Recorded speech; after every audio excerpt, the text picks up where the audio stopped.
신보묘를 하거든요. 그래서 오늘 책을 들고 귀찮아서 복사해 왔는데 이거부터 먼저 하고 하죠. 전신보묘 선어록 가운데 이제 기본적으로 나중에 혹시라도 인연이 되신 분들은 몇 권을 권해드려요. 기본적으로 이제 육조단경은 봐야 되고요. 그러니까 꼭 안 봐도 됩니다. 그런 어록이나 이런 거 안 봐도 되는데 좀 취미가 있으시거나 아니면 좀 전문적으로 이런 공부를 좀 해보고 싶다 하시는 분들에게는 선 전통에서는 육조단경은 꼭 봐야 되고요. 육조단경이 조금 조심해서 봐야 돼요. 이제 그 명성에 비해서 그 내용을 제대로 이제 잘 살펴봐야 됩니다.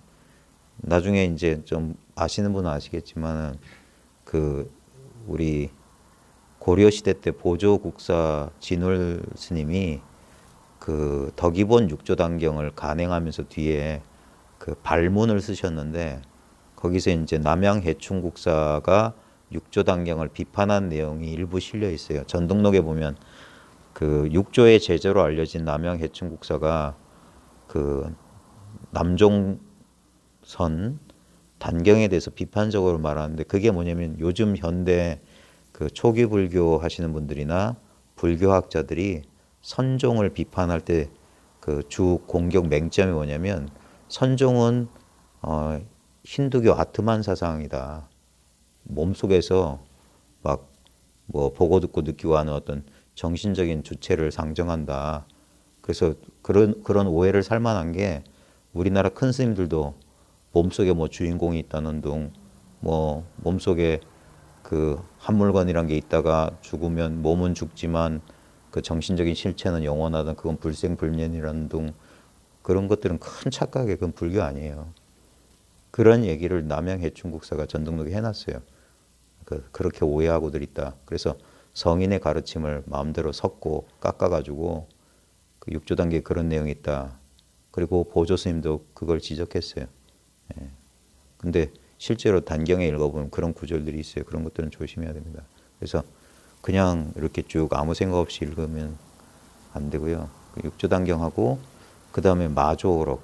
이제 마조어록에 보면 보통 선종의 계보가 육조가 이제 달마 이후 6대조라고 알려져 있고 달마는 인도에서 마하가섭 이후로 27대조라고 알려 있는데 그건 전부 날조입니다. 가짜 페이크 역사예요. 근데 그러면 그 거짓말 아닙니까? 이게 이 선을 이해하는 사람이라면 아니 진리 대승불교를 이해하는 사람이라면 여기에 진실과 허위에 아무 차이가 없다라는 이게 조심스러운 말임에도 불구하고 이걸 알아야 돼요. 우리는 이건 역사적 사실이고 이건 소설적 허구잖아라고 하는데 실제로 역사적 진실과 소설적 허구의 근원은 같은 거예요. 진정한 의미에서 진리라고 하는 거, 진정한 의미에서 참이라고 하는 것은 참과 거짓으로 양분되는 거짓의 반대편에 있는 참을 말하는 게 아닙니다. 세속적인 측면에서는 참과 거짓이 있어요. 선과 악이 있어요. 그걸 없애자는 소리는 아닌데 그러니까 현실적인 입장에서 세속적인 진리로서의 선악 진리는 분명히 있지만 그 세속적인 진리의 근본 바탕에는 애초에 그런 선악이니 진실과 거짓이라는 분별이 없어요.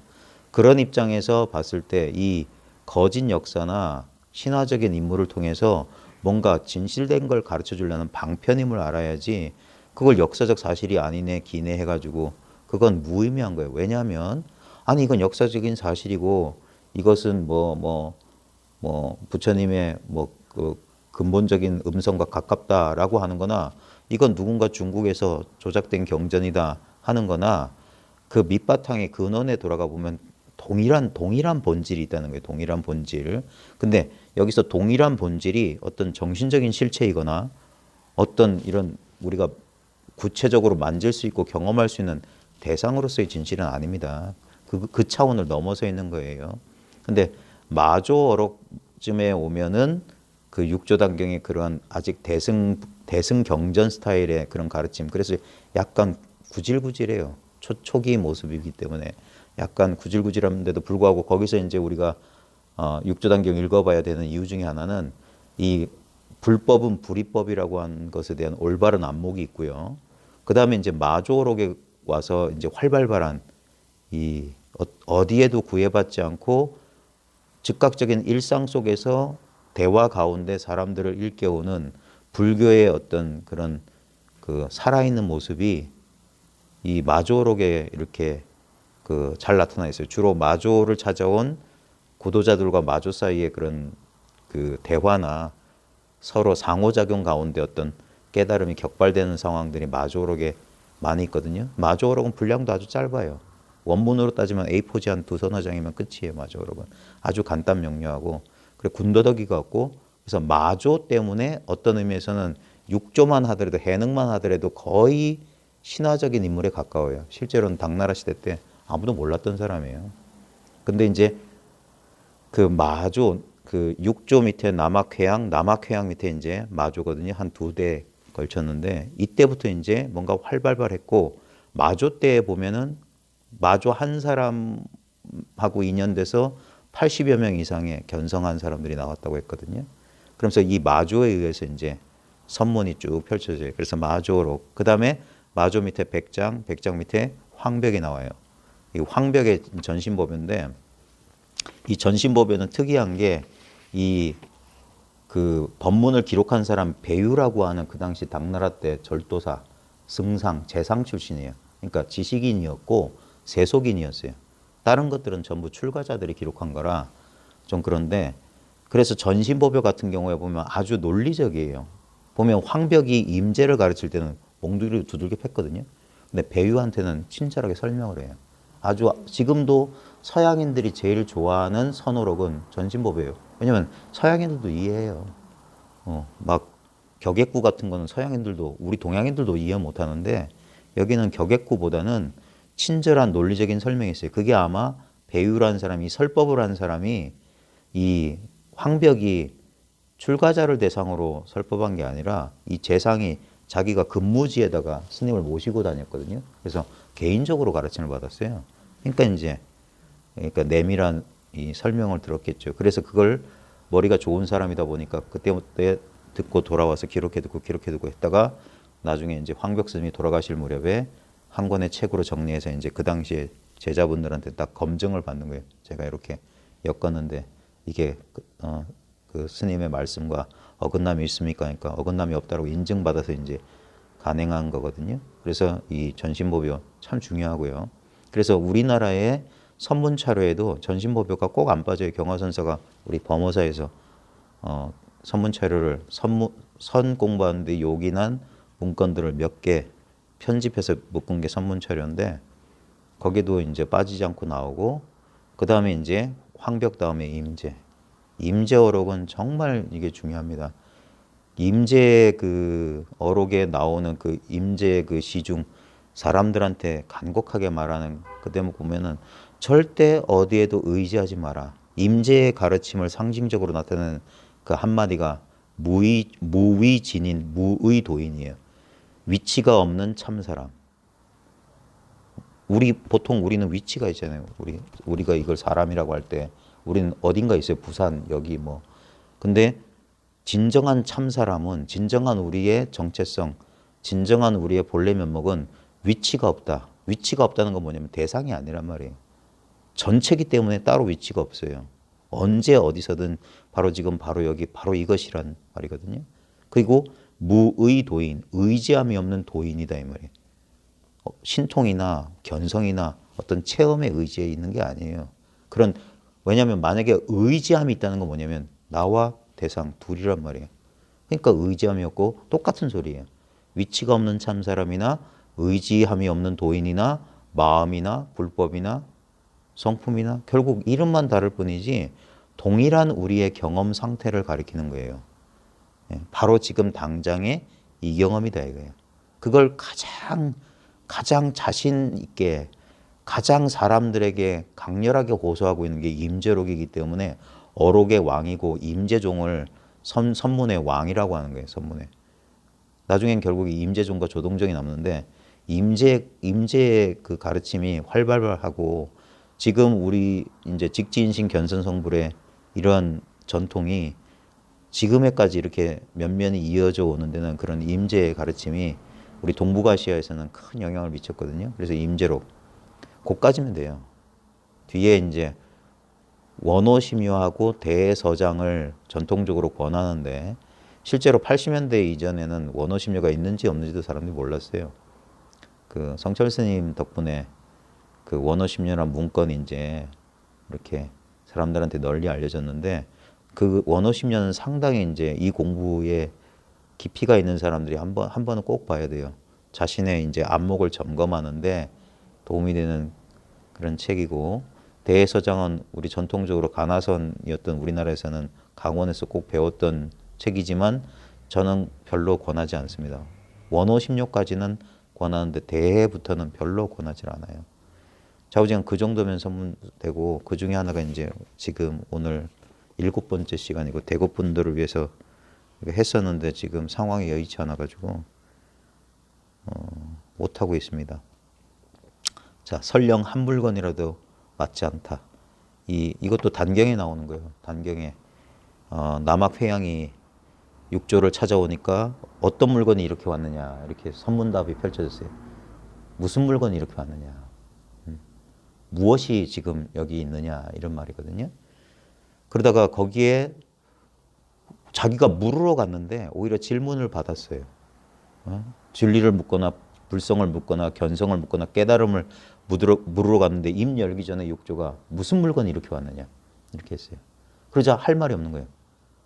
무슨 물건이 이렇게 왔느냐, 여기 뭐가 있느냐. 그래서 8년을 꽉 막혀 있다가 나중에 뒤늦게 깨닫고 와서 8년 만에 한 대답이 설사 한 물건이라도 맞지 않다. 설사 이걸 한 물건이라고 해도 맞는 말은 아니다. 했어요. 보통 선문에서 일물, 한 물건 얘기가 참 많습니다. 한 물건밖에 없다. 여기 한 물건이 있다는 말도 있고 한 물건도 없다는 말. 아주 상반되는 모순되는 말을 동시에 하거든요. 근데 그게 똑같은 말이에요. 한 물건만 있다는 말이나 한 물건도 없다는 말이나 그걸 생각으로 쫓아가면 있다 없다인데 그 생각의 근원으로 돌이키면 그 한 물건만 있다나 한 물건도 없다를 우리의 경험 상태로 보면, 경험으로 보면 지금의 이 경험이에요. 이 경험이 한 물건만 있는 거예요. 마음이라고 하는, 의식이라고 하는 한 물건. 근데 여기서 이걸 못 알아듣는 이유는 뭐냐면 이 한 물건을 대상인 줄 알고 또 다른 물건인 나라는 물건이 이 한 물건으로, 이 한 물건을 대상으로 알려니까 두 물건이기 때문에 이게 모르는 거예요. 여기 나가 있고 내가 알아야 될 한 물건이 저기 있는 줄 알아. 그게 아니라 여기 있는 나와 저기 있을 것 같은 저거나 그것이 통째로 지금 이 한 물건이라고 해요. 이 한 물건이라고. 그러니까 이 한 물건, 이것의 경험, 이 체험이라고 자꾸 하는 이유가 뭐냐면 이거는 체험을 하는 게 아니에요. 우리가 보통 체험한다 하는 식으로 하는 체험 뭐냐면 내가 어떤 감각적이거나 정서적이거나 정신적인 경험을 하는 게 체험한다고 우린 자꾸 생각해요. 무슨 전율을 느꼈다. 막 우주와 하나 된 듯한 느낌을 느꼈다. 막 뭐가 에너지가 뭐 밑으로 쏙 떠지는 것 같다. 뭐가 온 우주가 막 총천연색으로 찬란하게 빛나는 거고 막 또렷하고 성성하게 보였다. 그런 것들은 상대적인 경험인 거예요. 그건 일시적이고 그래서 유한한 거예요. 그런 경험은 나타났다가 잠시 있다가 변하고 사라져요. 예. 그래서 그런 경험을 말하는 게 아니다. 그 한 물건의 경험이라고 하는 것은 그런 특별한 감각적이거나 그런 경험이 아니다. 근데 지금 이 경험이다. 예. 이것이야말로 기쁨, 즐거움도 아니고 고통도 아니고 즐겁지도 괴롭지도 않은 그런 중립적인 경험이다 이거예요. 중립적인 경험. 그 입장에서 보면 여기에 한 물건도 없는 거예요. 어떤 대상도 없는 거예요. 우리가 대상이라고 하는 것들은 항상 나하고 주관과 짝을에 있는 환상적인 것이기 때문에 이런 것들은 있어도 있는 게 아니다 이 말이에요. 그래서 있어도 있는 게 아니다는 이 입장에 이 절대적인 부정의 입장에서 보면 어떤 것도 실제로는 존재하는 게 아니다. 그게 한 물건도 없대요. 그때는 그때는 하나의 대상으로서의 물건은 없다 이 말이에요. 근데 아무것도 없는 바로 그것이 이렇게 있대. 그건 대상이 아니다 이거예요. 결국 뭐냐면 이 경험을 한 물건밖에 없다는 둥, 한 물건도 없다는 둥, 오직 이 물건만 있다는 둥, 어떤 대상도 없다는 둥. 그건 똑같은 경험인 거예요. 그러니까 이 경험이 분명하면은 한 물건이 있다고 해도 한 물건도 없다고 해도 헷갈리는 게 아니에요. 그게 조주 무자 화두의 그 해결 조주 무자 화두의 힌트예요. 조주 스님한테 어떤 승려가 물었어요. 개에게도 불성이 있습니까? 그러니까 어떨 때는 있다. 그리고 어떨 때는 없다 그랬어요. 있다라는 말이나 없다라는 말이나 똑같은 대답이에요. 개에게 불성이 있습니까? 없습니까에 대해서 어떨 때는 있다고 어떨 때는 없다 했는데 그게 똑같은 걸 가리킨다 이거예요. 있다는 뭐가 개의 불성 얘기하는 게 아니에요. 있다가 뭐냐 이거예요. 있다. 있다가 바로 이 경험이에요. 없다도 말 뜻을 쫓아가지 않으면 있다든 없다든 동일한 거예요. 그냥 여기서 보세요. 제가 한때 방편으로 썼던 거 이 자리를 직접 체험시켜드리기 위해서 방편으로 썼던 게 마음속으로 1부터 10까지 세보라고 그랬어요. 해보세요. 마음속으로.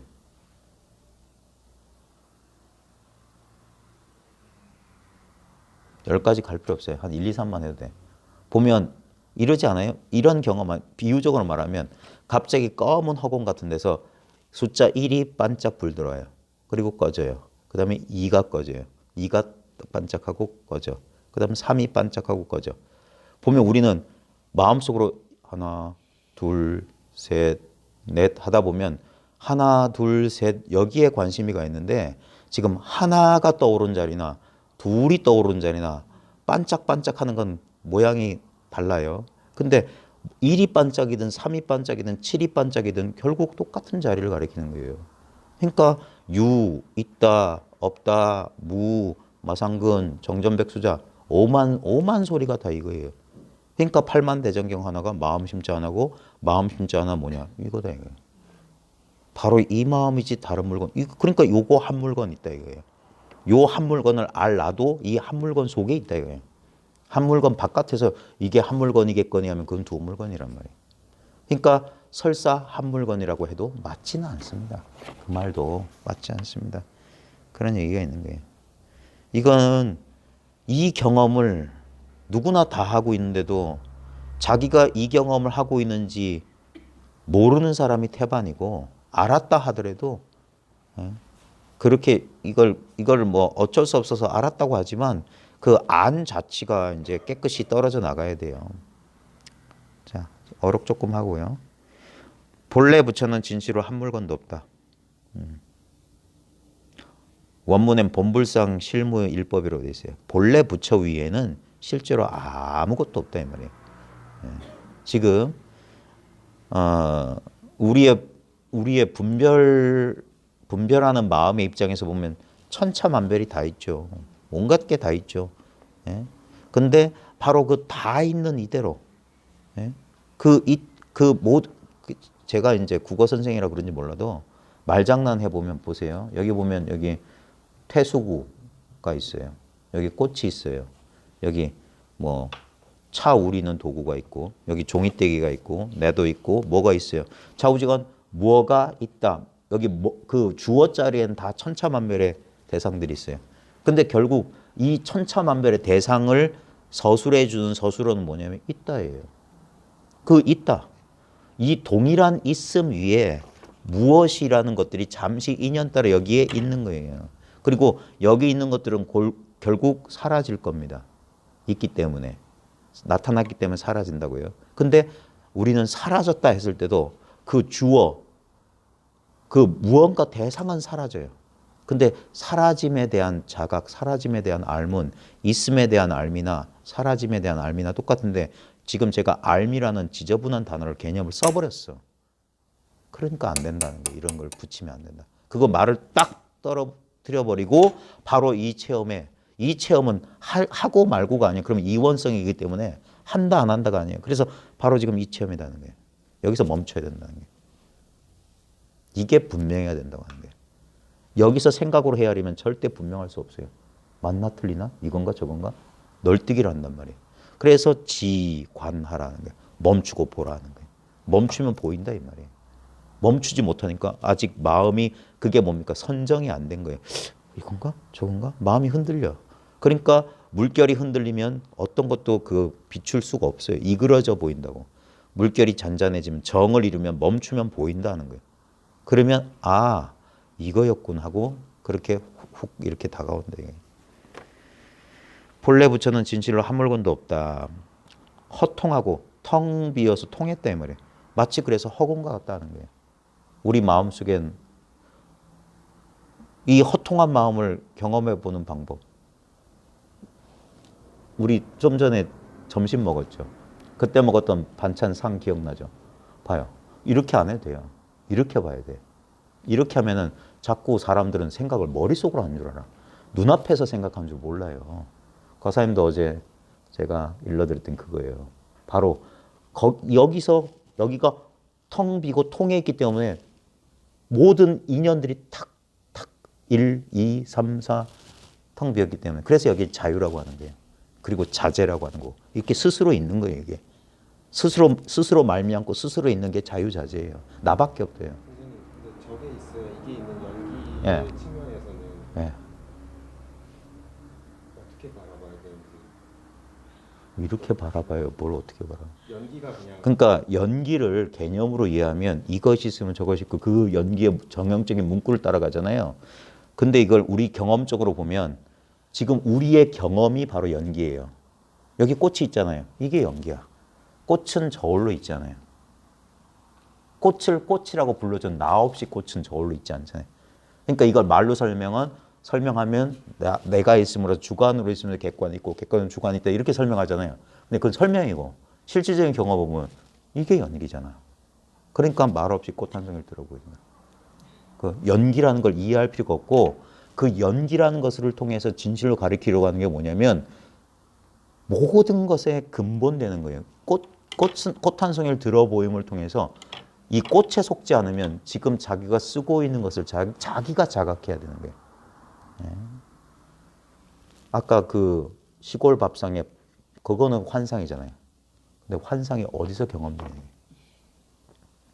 환상이 어디서 경험돼? 근데 봐요. 그러면 여기만 그래요? 여기는 안 그래? 여기는 안 그래? 여기는 안 그래? 우리는 여기 하면 그건 대상을 가리키는 거고 제가 물었던 질문은 그 환상이 어디서 나타나냐요. 환상의 위치를 말한 게 아니라 환상이 나타난 그 자리를 말한 거예요. 근데 그 자리는 그 자리라고 하는 위치가 없어요. 아까 말했던 위치가 없는 참사람으로. 왜냐면 여기에만 나타나는 게 아니거든. 여기서도 나타나. 여기서도 나타나. 여기서. 그래서 눈길 닿는 곳마다 보리. 총목보리다. 예. 눈길 부딪히는 곳에 도가 있다. 양산에 옛날에 경몽선 인사가 그랬어요. 목격도전이라. 눈이 부딪히는 곳에 도가 있다. 이 말이에요. 바로 지금 이 자리다 이게.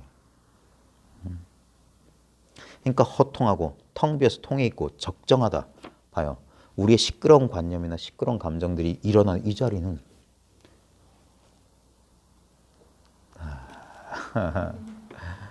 참 속 아프다. 이 맛을 이걸 체험이라고 하는 거예요. 이 체험을 말한 거야. 이게 아까 우리가 말했던 나와 항상 함께 계신 하나님. 예. 이게 나랑 분리된 적이 단 한 번도 없어요. 이건 시작도 없고 끝도 없는 거라. 왜? 시작과 끝은 개념이고 기억이에요. 환상이야. 근데 시작이든 끝이든 이거 없으면 경험 못해. 그러니까 이게 불생불멸, 영원불멸이라고 하는 거예요. 언제나 시간적으로 지금 공간적으로 여기인 상태, 이러한 상태. 이건 너무 당연하기 때문에 사람들이 그래서 놓치는 아주 흔한 실수, 흔한 착각. 그걸 불각이라고 그럽니다. 깨닫지 못함이라. 근데 불각마저도 깨달음이에요. 각이거든. 불각, 시각, 본각, 구경각, 각각 깨달음밖에 없어요. 깨닫지 못한 것도 깨달음이에요. 아이고 제가 화두 놓쳤어요. 그렇게 잘 깨닫고 있는 거예요. 놓친 줄 알고 있네. 그런 거예요. 내가 사라졌어요. 그건 멀쩡하게 있네. 또 다시 에고가 나타났어요. 그거 나타난 줄 아는 건 나타난 적이 없어요. 언제나 그래서 한 물건밖에 없으니까 그러니까 여긴 변화가 없는 거예요. 그래서 본래 선정이라는 거예요. 본래 선정. 본래 이거밖에 없으면 둘이 없으면 시끄러울 리가 없어요.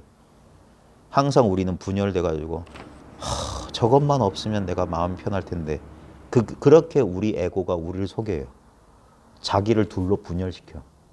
이 감정만 없으면, 이 느낌만 사라지면, 이 고통만 없으면 자기는 행복할 거라고 그렇게 욕망을 일으켜요. 그 욕망이 바로 고통이에요. 그 바람, 그 기대가.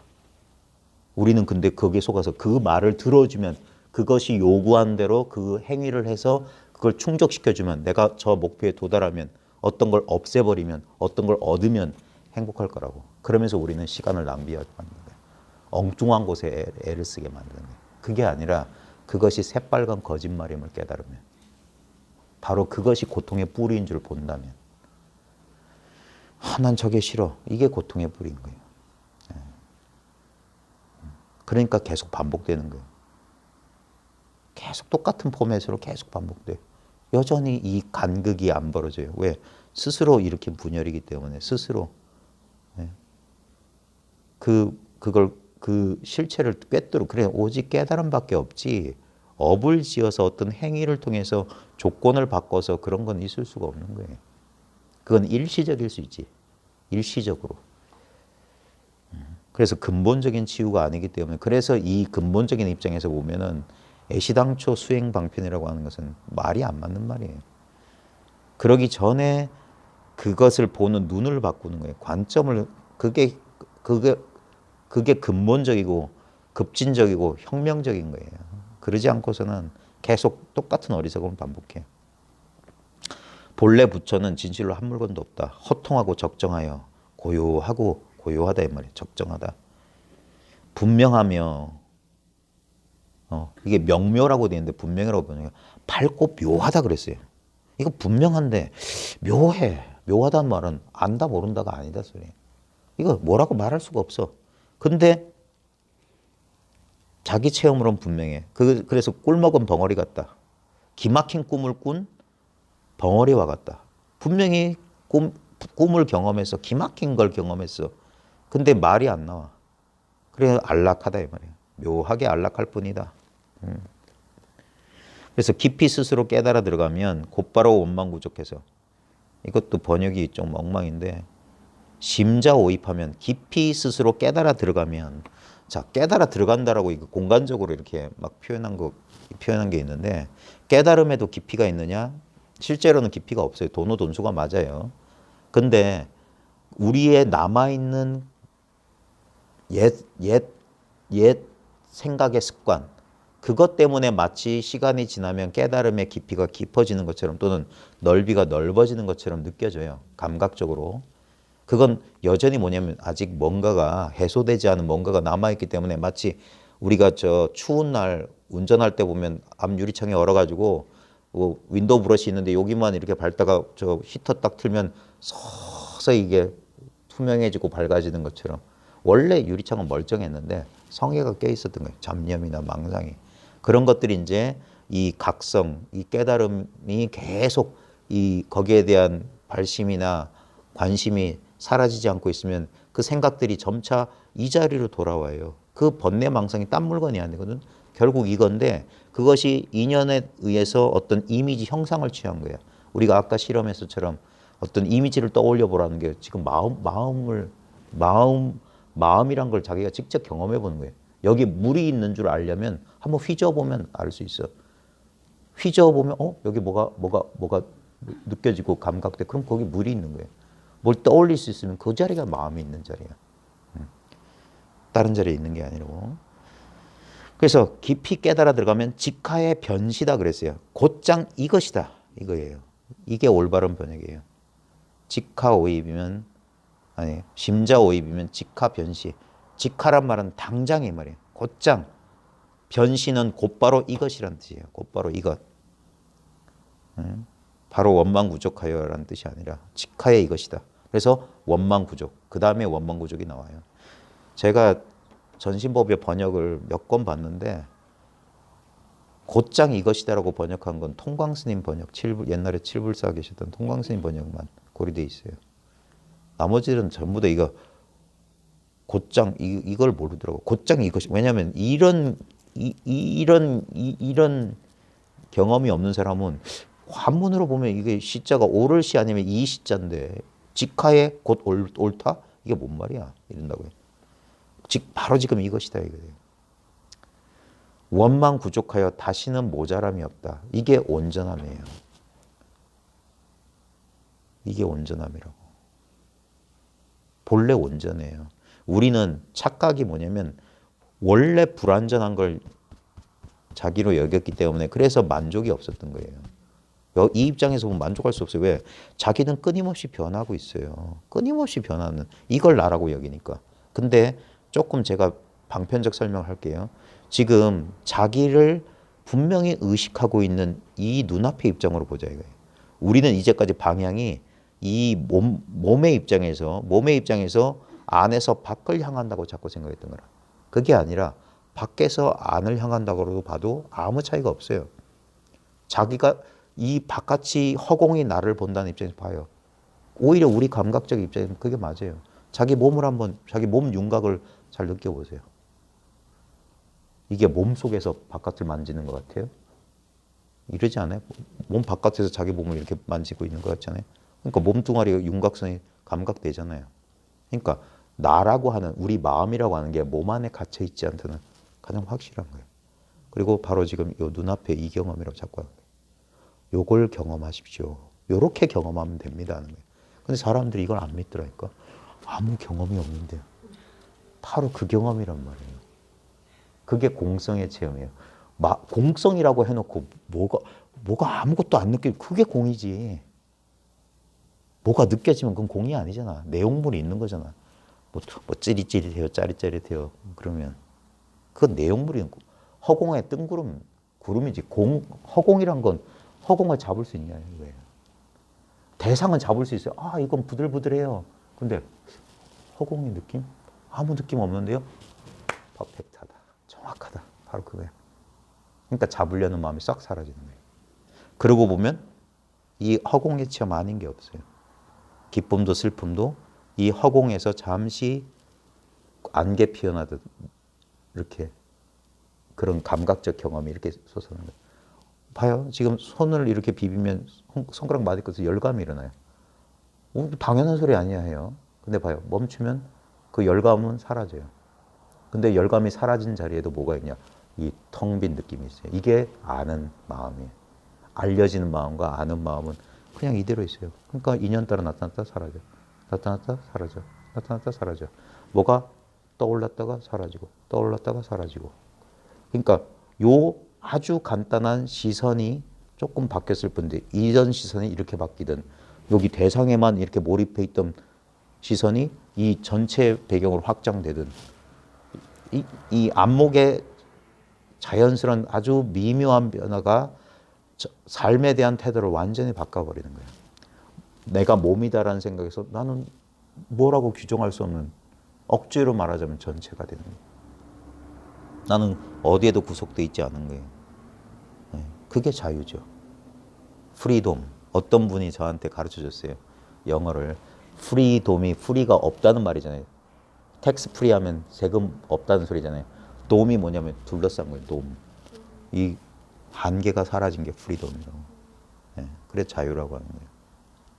나를 가로막고 있었던 나의 자아 정체성. 특히 우리가 강렬하게 제한되어 있던 내가 몸이라고 하는 그 끈질긴 정체성에서 조금만 우리 몸 밖으로 나가봐라. 여기에 분명히 자각이 있어. 여기서 모든 걸 느껴요. 그리고 여기는 위치가 없기 때문에 이걸 확장시켜봐라. 그러면 내 내면과 외면이 본래 이렇다. 이게 내외 명철이에요.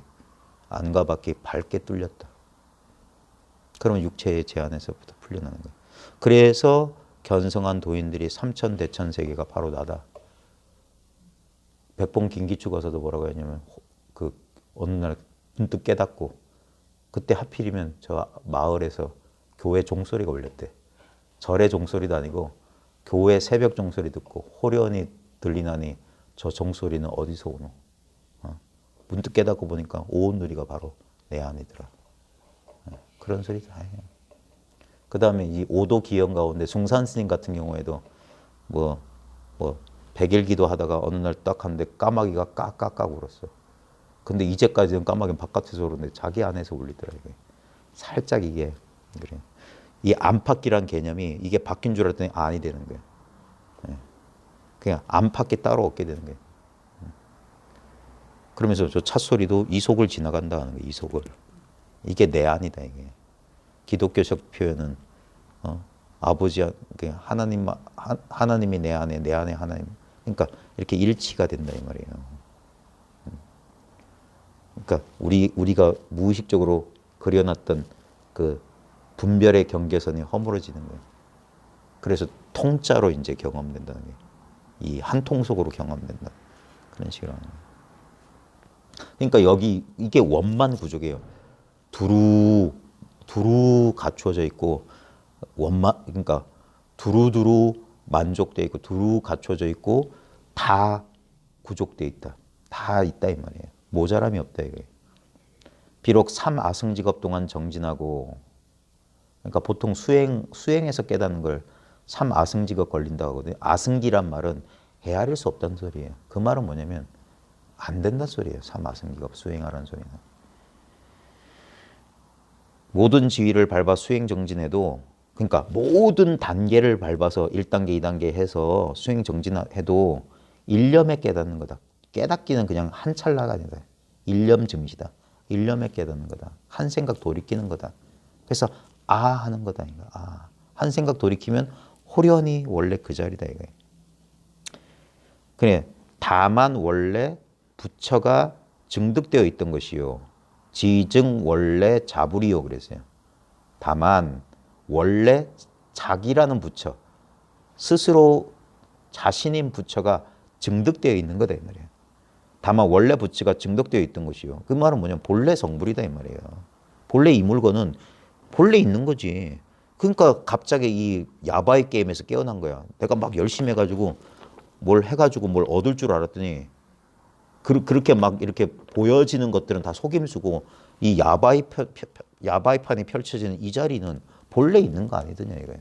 이걸 새롭게 어떻게 얻었다 할 수 있겠느냐 이거예요. 이 지금 이렇게 쓰고 있는 마음. 아무리 거창한 깨달음이 올지라도 이 평범한 이 마음에서 그것들은 나타난 아까 그런 영상에 불과한 거예요. 이미지에 불과한 거예요. 하나의 느낌에 불과한 거예요. 지금 발이 시려운 거랑 뭐가 다르냐 이거예요. 발 시려운 거 아는 이 자리는 이건 인연 따라 따뜻한 아랫목에 바르면 따뜻해요. 따뜻할 때도 이대로예요. 시려워도 이대로고. 그게 우리 감정이나 생각에도 마찬가지예요. 근데 우리는 그 대상에 쏠려서 그 대상에 집착하기 때문에 이것을 잠시 망각해버린 거예요. 망각하고 그 흙덩어리, 대상을 쫓아가 버린 거예요. 다만 원래 부처가 증득되어 있던 것이요. 다시 그 어떤 한 물건도 보탤 필요가 없다. 대상은 필요 없다. 이 말이에요. 어떤 것도 보탤 필요가 없다. 이거예요. 다만 봐요. 아, 난 뭔가 부족해. 난 아직 뭔가 미진해. 라는 것도 대상이에요. 그 대상에 쏠려 있을 때는 그 돔 속에 있을 때는 돔 바깥을 알 수가 없어요. 그 돔을 한번 박차고 나와 봐야지만이 아, 내가 저렇게 좁고 답답한 곳에 갇혀 있었다니. 우리의 번뇌 상태라고 하는 것들을 감각적으로 보면은 번자가 이게 머리 뜨거울 번이거든요. 그래서 우리가 열받는다는 것처럼 결국 열받는 이유는 뭐냐면 우리 컴퓨터나 휴대폰 오래 쓰면 뜨거워지는 거랑 똑같아요. 아주 물리적인 법칙이야. 생각 많이 하면 두통 열나요. 강박적인 생각. 우리가 괴로운 상태를 잘 보세요. 끊임없이 어떤 생각이 머릿속을 떠나지 않고 계속 그게 떠오르는 거야. 심지어는 그것이 제발 떠오르지 않았으면이란 생각마저도 계속 그래요. 그게 악순환이야, 악순환. 그때는 진짜 그 상태에 들어가 우리는 다 그 상태를 경험해 봤기 때문에 누구나 공감할 거예요. 그때는 어떤 해결책도 보이지 않는 것 같아요. 오히려 그럴 때는 이것 좀 난 여기서 좀 자유로워졌으면 그것마저도 그 괴로움을 더 보태요. 그때는 정말 뭐냐면 날 잡아 잡슈라고 어떤 의미에서는 진짜 크게 내려놔야 되는 거예요. 그래서 근데 그게 이 불교에서 보면 그게 자업자득이고 자작자수란 말을 하거든요. 우리의 괴로움이 우리가 짓는 거래. 그러면 사람들이 못해요. 난 괴로움을 원한 적이 없는데. 근데도 내가 어찌할 수 없었어. 그 상황에서는 계속 그게 머릿속에 떠나지 않고 잠도 안 오고 막 그랬어. 그건 왜 그럴까요? 내가 강하게 집착하고 있기 때문에. 내가 그걸 강하게 집착하고 있기 때문에 안 떠나는 거예요. 그래서 그건 나도 모르게 내가 지금 그 강렬한 나의 그 집착, 그것 때문에 그 번뇌라고 하는 것은 그래서 내가 스스로 짓는 거라고 하는 거예요. 집착이 없으면 괴로울 리가 없죠. 그건 우리가 언제 해결하냐면 해결을 그 경험할 수 있냐 보면 만약에 우리가 뭐 큰 계약 건수나 이런 것 때문에 막 번뇌로 스트레스 받고 막 그런데 갑자기 뭐 자식이 뭐 잘못됐다. 부모님이 갑자기 쓰러졌다. 해보세요. 그러면 그런 모든 문제의 무게가 싹 사라져요. 예. 왜냐하면 그게 내가 거기에 끄달릴 때는 괴로움이었는데 다른 대상에 휙 끄달리면 이건 아무것도 아니야. 예. 그런 것처럼 바로 그 원리를 통해서 고통에서 벗어나는 거예요. 어떤 거 그래서 집착하지 말라는 거예요. 집착하지 말라. 그래서 집착하지 않는 유일한 길은 뭐냐면 모든 대상의 허망함을 꿰뚫어 보지 않으면 우리는 집착 안 할래 안 할 수 없어요. 우리는 어떤 대상이든 달라붙어야 돼요. 임재식으로 말하면 어디에든 의지해야만 산다고 우리는 믿었어요. 왜? 자기가 불완전한 존재이기 때문에 의지처가 필요한 거예요. 근데 그래서 모든 대상의 허망함을 보는 게 그게 불교의 삼법인 재행무상 제법모와 일체계고 그러면 정남이가 뚝 떨어진다. 그렇다고 해서 삶을 부정적으로 보는 맨날 말라 비틀어져 가지고 웃지도 그러지도 않고 가끔 이렇게 그런 우리 수행자상 보면은 울지도 웃지도 성내지도 않고 맨날 이게 어디 아픈 사람처럼 가만히 이런 사람을 생각 안 그래요. 기독교에서도 예수는 웃지 않았을까? 이런 그런 얘기가 있었다고 하던데 불교도 똑같이 물어보대. 예수는 삶의 기쁨을 노래한 적이 없었어요. 아니 그죠? 부처는 꽃을 보면서 야 오늘 햇살 좋다 이런 말도 안 했을까요? 삶을 마음껏 누리되 집착하지 말란 말이에요. 왜? 저것들은 가기 때문에. 저게 일시적이고 무상하기 때문에 그래서 소중하다는 사실을 아는 거예요. 그래서 어느 순간도 놓치지 않는 거예요. 어느 순간도. 다만 원래 부처가 증득되어 있던 것이요. 다시 그 어떤 한 물건도 보탤 필요가 없다. 그래서 임재의 가르침 가운데 제가 제일 좋아하는 게 도류여, 돛 닦는 무리들이여, 돛 닦는 벗들이여. 도대체 그대들에게 뭐가 부족하단 말이냐. 왜 자꾸 그렇게 찾아 헤매느냐. 바로 그 찾아 헤매려는 마음이 나의 이 허전함을 더 크게 만드는 거 아니냐.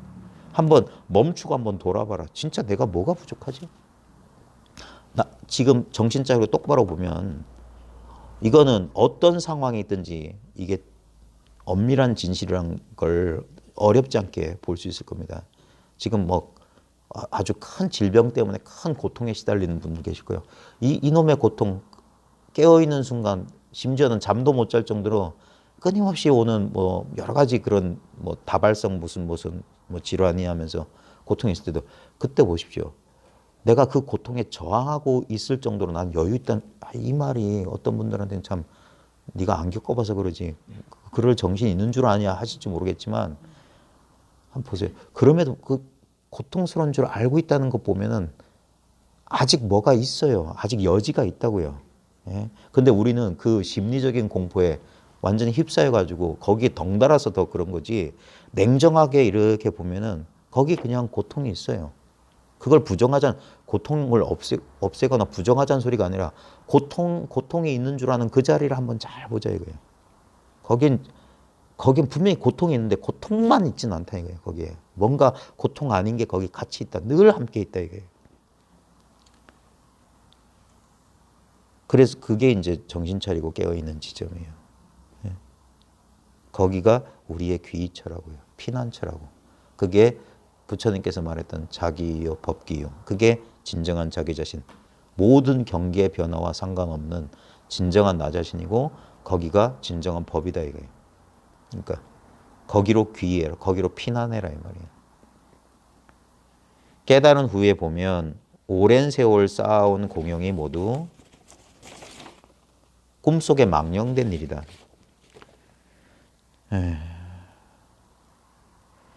깨달은 후에 보면 오랜 세월 쌓아온 공영이 모두 꿈속에 망령된 일이다. 그렇죠. 몇십 년 도를 닦았네, 뭘 했네.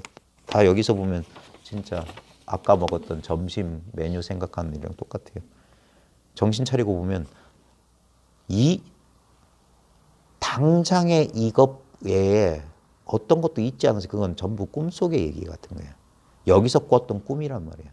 여기서 과거의 꿈을 지금 꾸고 있는 거라. 있지도 않았던. 여기서 그 꿈의 자취는 남아있지만 그거는 그 과거의 먼지띠끌 하나도 지금 가져올 수가 없어요. 그 과거라고 하는 건 정확히 지금 여기 발 딛고 서 있기 때문에 그래서 정신 차리면 인생은 진짜 여몽환포영이 되는 거예요. 근데 지금 이렇게 생생하게 살아있던 이 경험, 이 생생한 경험을 말하는 거예요. 이게 활발발지야. 선에서 말하는 활짝 깨어있는 상태예요. 성성적적한 상태라고. 예? 이미 그렇지. 내가 망상하지 않으면 정신 차려 있는 거예요. 깨어있는 상태라고요. 그러니까 문득 깨닫고 나면은 그동안 오랜 세월 동안 했던 공용이란 말은 공부거든. 오랜 세월 했던 내가 수행했고 공부했던 게 모두 꿈속에 망령된 일이다. 그러므로 열애께서 말씀하셨다. 나의 안욕보리. 이거 안욕, 아가 붙는 것은 전부 부정사거든요. 영어에서도 A가 붙는 말들은 abnormal 뭐 하면서 absent 하면은 A가 붙으면 전부 부정하는 말이에요. 뭐가 없다, 뭐가 아니다. 안욕보리는 안욕따라 삼력삼보리. 위가 없다 이 말이에요. 더 이상 없다 이 말이에요. 더 이상 없는 바르고 평등한 깨달음. 부처님의 깨달음은 더 이상이 없는 위 없이 바르고 평등한 깨달음이에요. 위가 없어. 더 이상이 없어요. 더 이상이 없어. 이걸 잘못 오해하면 1단계, 2단계 무슨 점차적으로 깨달아서 최고의 끝이 아니라 이거는 두 개가 없기 때문에 더 이상이 없어요. 예? 이걸 내가 좀 알긴 알았는데 좀 미진한데 뭐 더 없나? 이런 게 없다고. 한 번 깨닫고 나면은 이게 완벽하게 끝이어서 더 이상이 없는 깨달음. 그리고 그게 바른 깨달음이라. 예? 이건 말로 설명해서는 안 되고, 어쩔 수 없어요. 이거는 공부해 봐야 돼요. 공부해서 돌고 해서 이걸 직접 어떤 수행 전통이나 어떤 관점적 틀을 빌리지 않고 자신의 직접적인 경험으로 진짜 물을 마셔보고 차고 더운지를 자기가 아는 것처럼 남한테 물어볼 이유가 없잖아요. 자기가 마셔놓고 여보 물이 따뜻해 차가워 옆 사람한테 물어볼 이유가 없잖아. 저절로 자기가 아는 거니까. 그런 식으로 알지 않고서는 안 돼요. 사입이란 말은 딴 게 아니라 비슷한 데 아니란 소리거든요. 이 공부해 보면 비슷해요. 너무 비슷해. 그래서 사람들이 다 똑같은 건 줄 착각하는 경우가 많아요. 저도 그랬으니까. 다 다 좋은 소리들 하고 있는 것 같고. 근데 우리도 뭐 차 같은 경우에도 차를 잘 몰랐을 때는 이 차나 저 차나 비싼 차나 싸구려 차나 맛을 모르긴 매한가지였는데 어떤 차 맛에 대한 어떤 그 기준점이 잡히고 나면 그걸 통해서 이 차는 좀 그렇고 이 차는 좋다라고 이제 맛을 알 수 있듯이 뭔가 이게 구별할 수 있듯이 공부도 어느 정도 이게 딱 자기 자리가 분명해지고 나면 정사를 이제 거기서부터 가리는 거예요. 이것은 약간 조금 왜곡된 가르침이다. 순도가 떨어지는구나. 이건 정말 진짜 군더더기가 없는 거구나. 라고 이제 그게 안목이 생기는 거예요. 예. 그래 조심해야 되는 게 초창기나 이렇게 좀 여러 이제 전통을 겪어오다 보면 막 뒤죽박죽 돼가지고 그게 그 소리인 것 같고 저게 저 소리인 것 같고 이쪽 틀 가지고 저쪽을 보거나 저쪽 틀 가지고 이쪽을 보거나 하는데 결국에 뭐냐면 그것들이 싹 무너져서 완전히 우리 초기화된 상태 같은 거예요. 어떤 그런 것에도 의지하죠. 그걸 정나나 적세세라고 하는 거예요. 우리 적나라하다는 게 뭐냐면 시로락이 하나 걸치지 않았대 그래요. 그냥 적세에는 물 가지고 촥 뿌려가지고 깨끗하게 치워버린 상태. 관념의 군더더기가 없이 그냥 직접적으로 보는 거예요. 그러면 별 특별한 말을 할 말이 별로 없어요. 근데 이제 인연에 응해서 이제 말을 하다 보면 어쩔 수 없이 이 자기가 그동안 배우고 익힌 것을 가지고 이제 말을 쓴단 말입니다. 그러니까 이게 선이나 불교 공부한 사람들은 그런 식의 그런 언어를 쓸 수밖에 없는 거예요. 근데 그 사람이 전달하려는 건 결국 그거는 그 전달하는 매개체고 전달하려는 핵심은 그 말이나 그 있지 않아요. 오히려 비밀은 그걸 듣고 있는 당사자한테 있는 거지. 자기 눈앞에 있지. 결국 그 모든 말이 이 눈앞을 두드려주는 소식이라고. 그러니까 올바른 가르침을 듣게 되면 자기를 깨닫는다 이 말이에요. 자기한테 이미 있었던 걸 깨달은 거예요. 그러니까 열애께서 말씀하셨다. 나의 안욕보리는 실로 얻은 것이 없다. 얻은 게 아니다 이거예요. 무슨 체험을 얻었거나 능력을 얻었거나 신통을 얻었거나 얻는 게 아니다 이 말이에요. 예? 만약 얻었다고 한다면 연등불이 나에게 수기를 주지 않았을 것이다. 연등 부처님은 부처님 이전의 부처님이거든요. 수기는 미래의 네가 부처가 될 거란 예언 같은 거예요. 이 신화적인 설명으로 하려는 게 뭐냐면 내가 아무것도 얻지 않았기 때문에 부처가 되었다는 소리예요. 이게 공부한 사람들한테 정말 고구정령한 말씀이고 많은 사람들이 오해해요. 아이 그래도 뭐 하나 좀 이런 거라도 얻어야 되는 거 아니냐. 남들 못하는 체험이라도 해야 되는 거 아니냐. 남들 못 보는 걸 보거나 남들 못 느끼는 거 느끼는 게 그런 거 도 아니냐. 특별한 게 돈 줄 알아. 그런 게 아니라 왜 도를 이렇게 깨닫고 체험한 사람들이 적냐? 지극히 평범하기 때문에 그래요. 누구나 다 있기 때문에 사람들이 지 건 안 보고 남의 것만 보는 거라. 바깥에 있는 것만 보는 거라. 그게 우리들의 어리석음이란 말이에요. 그러니까 그래서 무소득, 무소유, 얻는 바 없다, 있는 거 없다 이 소리 하는 거예요. 또 말씀하셨다. 이 법은 평등해서 고하가 없는 것을 깨달음이라고 한다. 이건 위아래가 없다. 다 똑같은 거다. 이건 다 똑같은 거. 곧 이 본원 청정심, 본래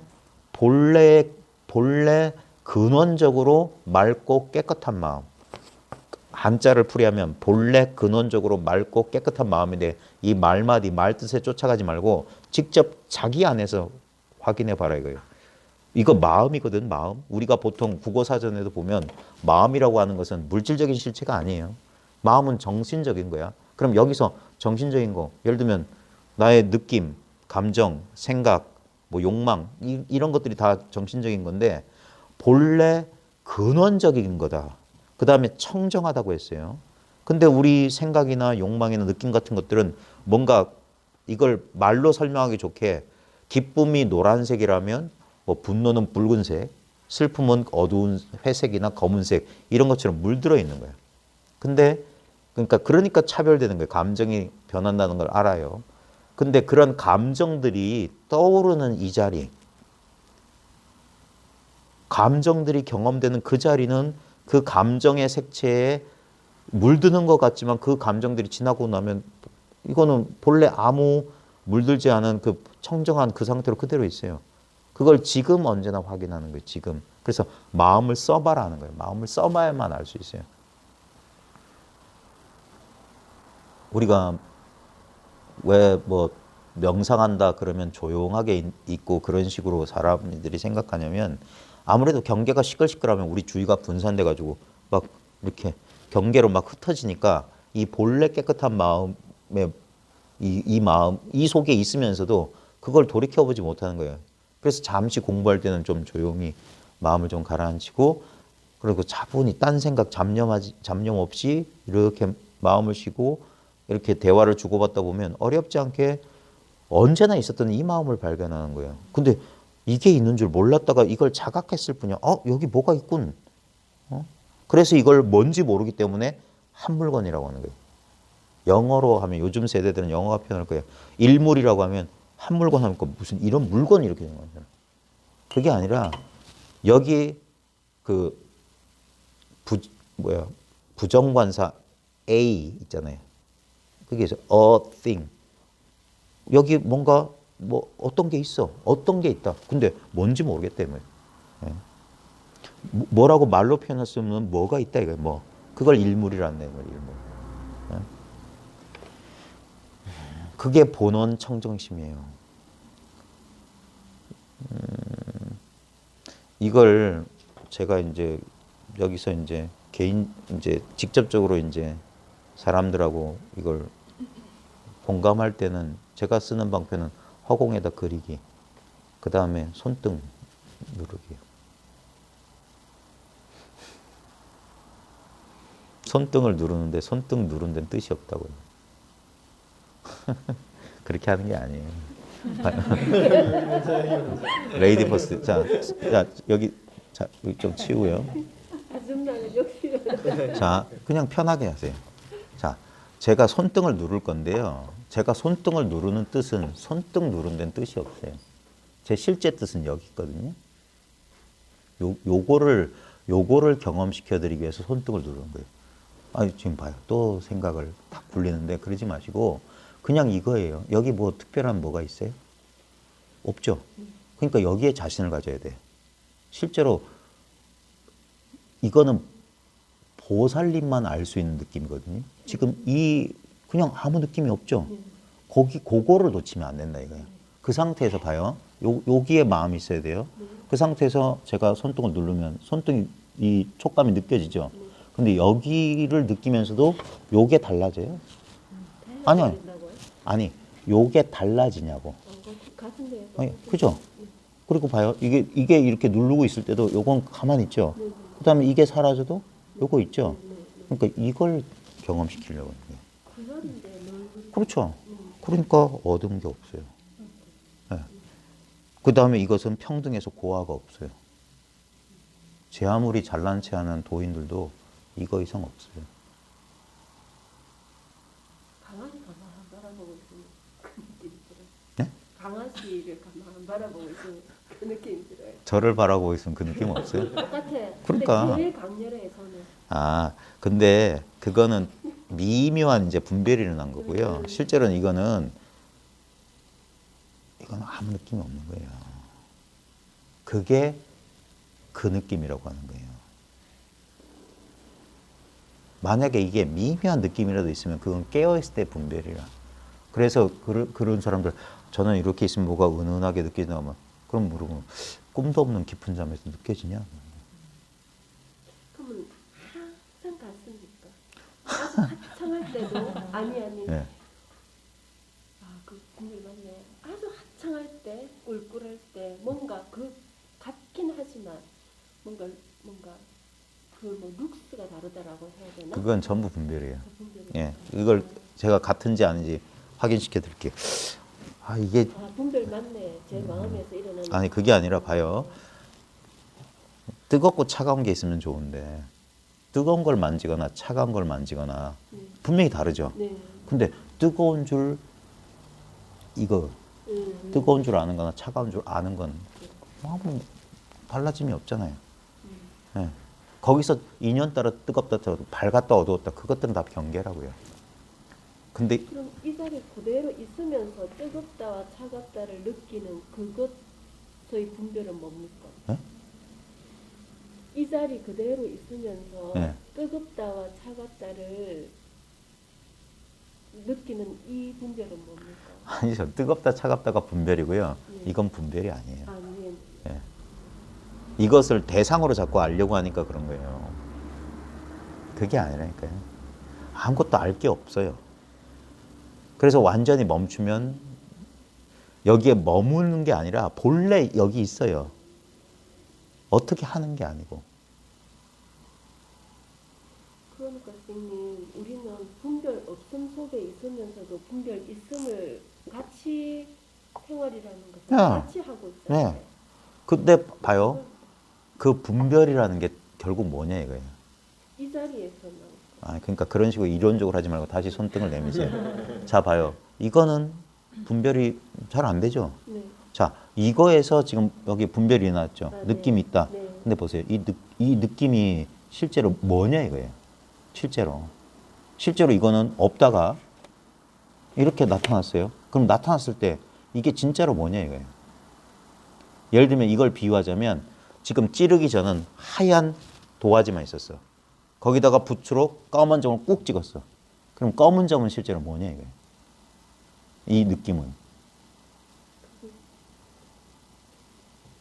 비유하자면은 우리는 지금 제가 흰 도화지에 검은 점이라고 검은 점은 그 검은 점이고 도화지는 도화지지 않은데 결국 뭐냐면 이 느낌이라고 하는 것들은 이 느낌 없는 데서 딱 인연따라 나타난 거예요. 그래서 이 느낌이 있어도 그게 이 자리다 이게 도화지를 떠나지 않았다 이게. 결국 검은 점도 도화지 위에 있다 이게. 그래서 그게 사라져도 느낌은 사라져도 이 자리는 그대로 있다. 결국 뭐냐? 그건 환상이었다 이게. 그 나타나고 사라지는 것들은. 그리고 그게 실체가 없다 이거. 그걸 꿰뚫어 보면 이제 어떤 경험이 와도 꿰뚫어 본다 이거. 실제로는 이거다 이거. 그러니까 거기에 집착하지 않는 거예요. 그게 어떤 쾌감을 줘도 어떤 나한테 괴로움을 줄지라도 그것들은 이 손등 누르는 그 느낌하고 똑같은 거예요. 인연 따라 나타난 것이고 그것의 실체는 뭐냐면 우리는 여기에만 집중하면 요것만 있는 줄 알면 이게 독자적인 실체성을 갖는 거예요. 근데 이게 실체성이 없고 연기의 진실이란 건 뭐냐면 이게 실제로는 이거다 이거. 허공이다 이거 허공. 연기는 그 공이다 이거예요. 그걸 이론적으로 아는 게 아니라 체득해야 되는 거예요. 그 체득의 기준점이 뭐냐? 이거다 이게. 이것을 그래서 멸진이라는 선정을 한다 이게 관념적인 이해가 아니라 이게 바로 나 자신 이거 하나뿐이어야 된다 이거예요. 그게 한 물건밖에 없고 이 한 물건밖에 없으면 이제 대상적인 이 물건들은 한 물건도 없는 거다 이거예요. 있어도 있는 게 아니다 이거예요. 그게 연기예요. 없애는 게 아니야. 그러니까 이승처럼 괴로운 마음을 파괴하고 죽이고 뭐 어쩌고 쪼개고 부시고 그런 게 아니라고요. 그런 것들이 다 조작이라고. 다 여기서 아무리 해봤자 그건 인연 따라 나타난 거기 때문에 원래 아무 일도 없는 데서 막 자기가 막 열심히 하는 거라. 그래서 아까 깨닫고 나면 수십 년 동안에 오랜 세월 동안 쌓아온 공영이 모두 꿈속에 망령된 일이 된다. 꿈 깼다 이거예요. 꿈 깼어. 언제나 이렇지 다른 때 다른 일이 결코 없었다. 그건 전부 지금 여기서 내가 꿈꾸고 있는 거야. 망념하고 있는 망념하는 거야. 그러니까 다만 망상하지 말라고만 할 뿐 뭘 하라 소리를 안 해. 하고 말고가 여기 어딨냐 이게. 해도 일이요 안 해도 일이야. 그러니까 자유인 거예요. 그래 인연을 따르라는 거예요. 그러니까 집착이 없는 거예요. 왜?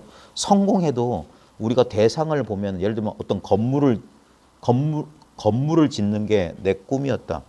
그래 건물을 지어서 기쁠 수 있어요. 그 인연 따라 잘 되면. 근데 기쁨이 찾아오고 건물이 눈앞에 있어도 실제로 진짜 있는 건 뭐냐면 건물이 어디에 의지했냐. 저 땅에 의지해 있는 게 아니라 내 눈앞에 의지해 있는 거예요. 이 눈앞은 지어진 게 아니에요. 그게 100층, 200층 올라가도 눈앞은 조금도 부증불감이라. 그 다음에 그것이 하루아침에 폭삭 무너져도 여긴 불생불멸, 부증불감, 멸도 없고 감도 없어요. 그러니까 평정을 얻을 수 있는 거라. 대상을 쫓아가면 아이고 인생 망했다. 막 빚쟁이들한테 쫓기고 이럴 거예요. 근데 아무리 빚쟁이 쫓겨도 이건 그대로 여여해. 근데 이걸 놓치고 내 감정, 내 느낌, 내 생각, 아이고 이거 어떻게 하지? 우리 집 빨간 딱지 이러면 내가 사서 괴로움을 받는 거야. 거기서 그게 엄청나게 힘든 엄청나게 강력한 인력으로 우리를 끌어당긴다는 걸 저도 압니다. 저도 괴로움 속에 괴로워봤으니까. 근데 왜 내가 그 인력에 빨려 들어가냐. 그걸 나라고 굳게 믿고 있으니까 그래. 내 믿음 때문에 생긴 거라고요. 내 무의식적인 분별과 착각 때문에 생긴 거예요. 그걸 전도몽상된 생각을 바로 돌리는 거죠. 그걸 그래서 회광반조 시선을 돌린다 이거예요. 이게 이 본원 청정심이에요. 그러니까 결국 이게 순수한 마음자리라는 거예요. 순수한 마음자리. 본원 청정심이 중생과 재불, 모든 중생과 모든 부처, 세계 산하, 유상과 무상, 모양 있는 것, 모양 없는 것과 더불어 시방세계에 두루하며 이거 아닌 게 없다 이 말이에요. 일체가 평등해서 타인이 나와 더불어 모양이 형상이 다르지 않다. 일체평등, 무피아상, 저나 나라는 상이 없다. 피아상, 저라는 상과 나라는 상이 없다 이 말이에요. 분별이 없다면 분별이 없다.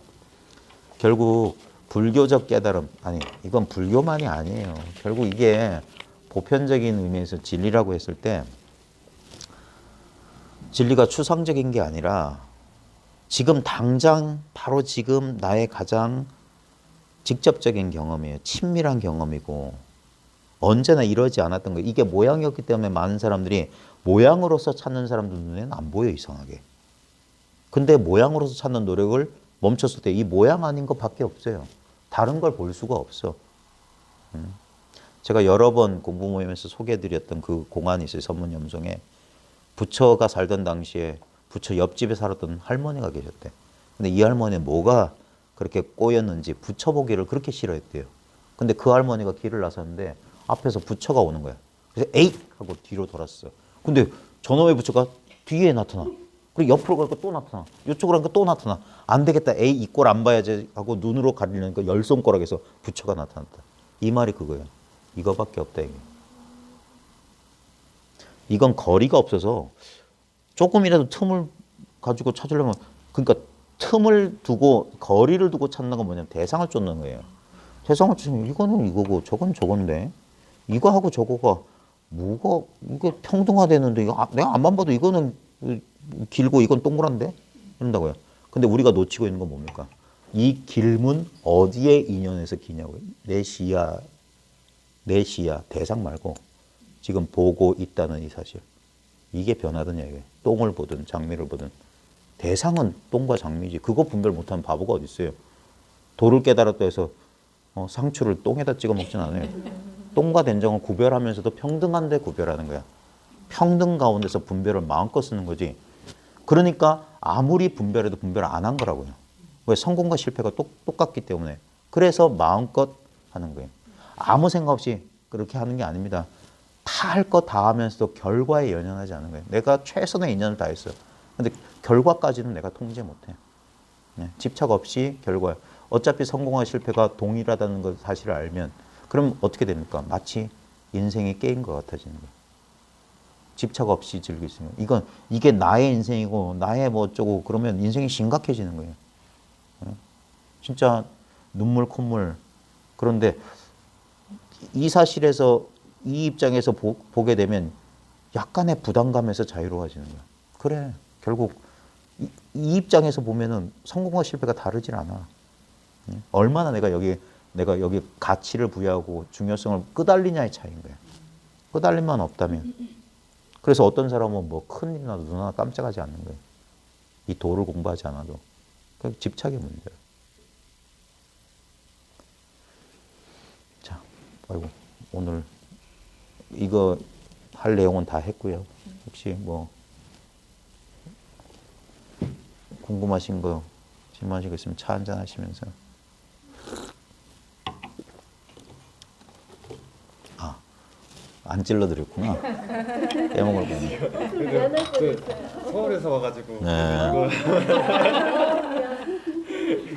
잘 봐요. 그게 보통 남성분들이 좀 둔해요.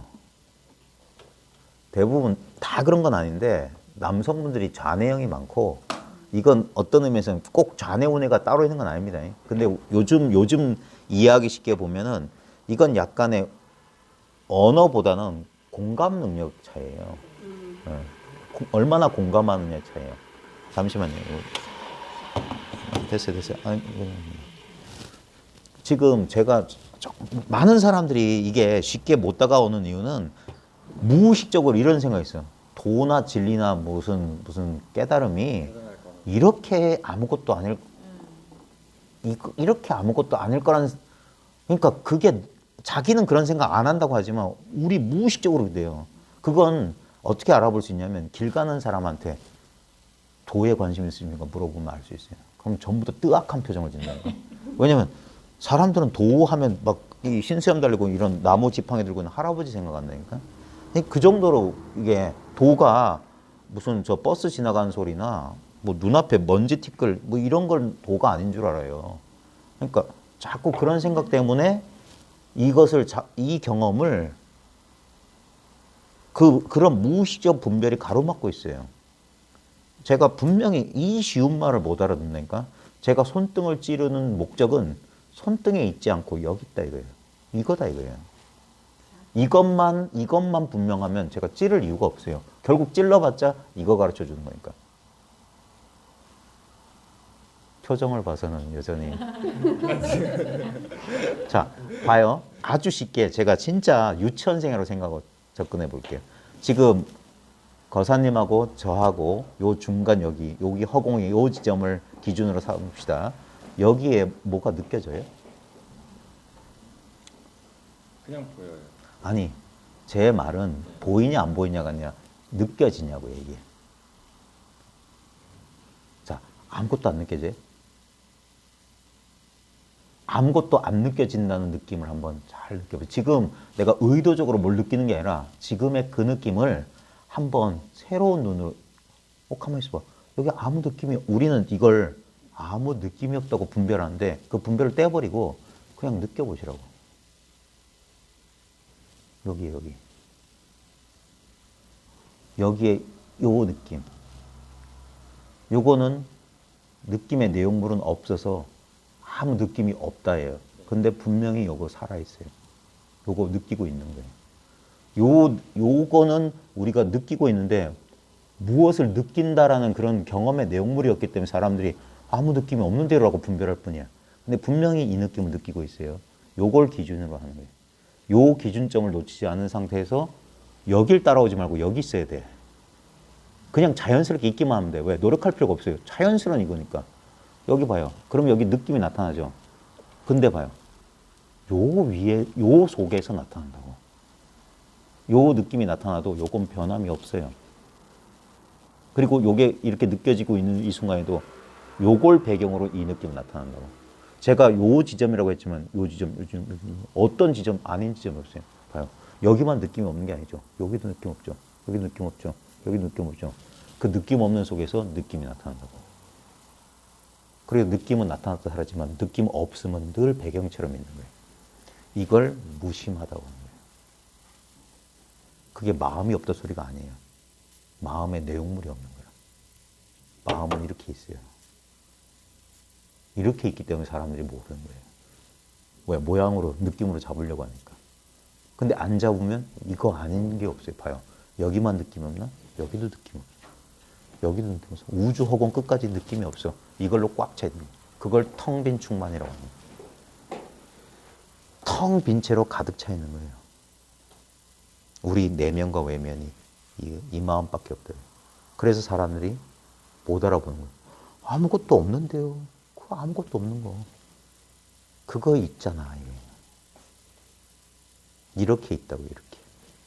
그래서 이걸 진공인데 묘유라고 하는 거예요. 텅빈, 그게 없이 계신 하나님. 대상으로 실체로 있으면 그 우상이에요. 근데 어떤 실체로서 없어. 그러니까 부분이 아닌 거예요. 왜냐하면 만약에 아무리 그 존재가 대단할지라도 나랑 분리되어 있게 되면 그건 바운더리를 가져요. 한계가 있다고. 나랑 분리되어 있다면. 그러면 그건 시간 속에만 존재할 수 있어요. 공간적인 제약이 있기 때문에. 그러니까 나랑 분리된 건 절대적인 하나님일 수 없어. 나까지 포함하고 있어야 되고. 그래서 나에 의해서 포착된다면 그건 나랑 분리되어 있다는 거예요. 내가 알 수 있거나 만질 수 있거나 맛볼 수 있다면 그건 대상이 아무리 대단해 보여도. 대상이 아닌 것은 절대 볼 수 없어요. 절대 들을 수 없어. 절대 맛볼 수 없고 절대 느낄 수 없고 절대 알 수 없어. 그렇게 보고 그렇게 듣고 그렇게 맛보고 그렇게 느끼고 그렇게 알아야 돼. 그래서 무지의 부지의 내가 알 수 없는 하나님이라는 거예요. 부처 또한 마찬가지예요. 다만 알지 못하는 줄 알면 이게 그래서 이게 묘한 깨달음이에요. 묘각이라고 하는 거예요. 내가 뭘 확실히 알았다 이게 아니에요. 알매 내용물이 없는 상태. 그래야지 뭡니까? 아는 자와 아는 것을 분리가 안 돼. 딱 하나 있는데. 그러니까 그 숭산 스님 그 아이비리그 출신들을 들었다 놨다 했던 그 스님이 그 똑똑한 청년들을 오직 모를 뿐이라는 그걸로 오직 모르는 그 마음을 지켜야 된다. 그게 화두짜리라고요. 말과 생각이 일어나기 전자리라고. 그게 태초 이전이에요. 근데 스님들 또 이렇게 기도 많이 하셔도 모르세요? 다 마찬가지예요. 왜? 기도를 하는 순간 둘이 벌어지잖아요. 기도하는 자와 대상으로. 그러니까 조금만 움직여도 틀렸다는 거예요. 조금만 선에서 보면 그런 과장된 표현이 있어요. 생각만 움직여도 틀렸다. 입만 딸싹거려도 방망이가 비 오듯 날아온다는 거예요. 그게 뭐냐면 바로 이 터무니없는 자리를 가르쳐요. 이럴 줄은 꿈에도 몰랐던 거예요. 그러니까 이게 이렇게 가깝기 때문에 생각을 이렇게 움직일 필요가 없는 거예요. 그래서 여기서 멈춘다고 하는 거예요. 멈추면 그제서야 바보 도터지는 거지. 하는 거예요. 이거는 뭐라고 뭐 선명하게 뭐 시원스럽게 제가 막 요설을 펼치지만 아무리 현란하게 말을 해봤자 이거는 표현할 수가 없어요. 근데 멈추고 이게 웃긴 게 뭐냐면 이것을 보는 자나 이것이 보려는 거나 하나기 때문에 봐도 보는 것 같지가 않아요. 그래서 이걸 묘하다는 거예요. 그러니까 이것은 이게 선문에서 이 선이 또는 불교에서 보면은 또는 아니 기독교에서 마찬가지예요. 항상 누군가가 이것을 가리켜 보였어요. 여기 있다. 천국이 어디 있습니까? 천국은 여기 있다 저기 있다 할 수 없지만 너희 가운데 있다. 이런 식으로 가르쳐 주는 거예요. 그런 식으로 가르쳐서 사람들로 하여금 직접적인 자기가 경험적으로 이걸 체득할 수 있도록 도와주는 거예요. 그러지 않고서는 그러니까 말과 글로는 전하지 못한다는 거예요. 그래서 예나 지금이나 집회 형식이 있었던 거예요. 그 로마 시대에도 기독교인 다 사자밥을 만들었는데도 사람들이 모였다고. 진리의 자리에 모인 그게 법회고 집회고 삿상이라고. 존재의 자리에 이렇게 모이는 거예요. 거기에 그냥 존재하고 있는 것, 이게 도예요. 다른 도리가 있는 게 아니에요. 여기서 자기 망념을 우리는 가만히 있어도 좌보기에 저 명상한답시고 앉아보면 금방 알걸요. 자기한테 이런 수많은 생각이 있다는 사실은. 오히려 그냥 이러고 있으면 그 방향을 잃은 막 이 추동, 막 움직이려고 하는 마음이 업식이 막 작동돼요. 그러니까 더 시끄러운 거야. 막 뭔가를 하려고 헐떡대는 마음이 나타난다고. 근데 그 헐떡대는 마음이 마음껏 뛰놀 수 있는 이 텅 빈 공간을 사람들은 무시해요. 왜? 이건 모양이 없거든. 아무 특별한 게 없어. 그러니까 사람들은 무시하고 그 마음이 이끄는 대로 그것들이 만드는 환상을 쫓아가. 누군가는 어떤 체험을 했다. 그런 체험을 하면 이렇게 될 거다라는 막연한 관념을 쫓는 거예요.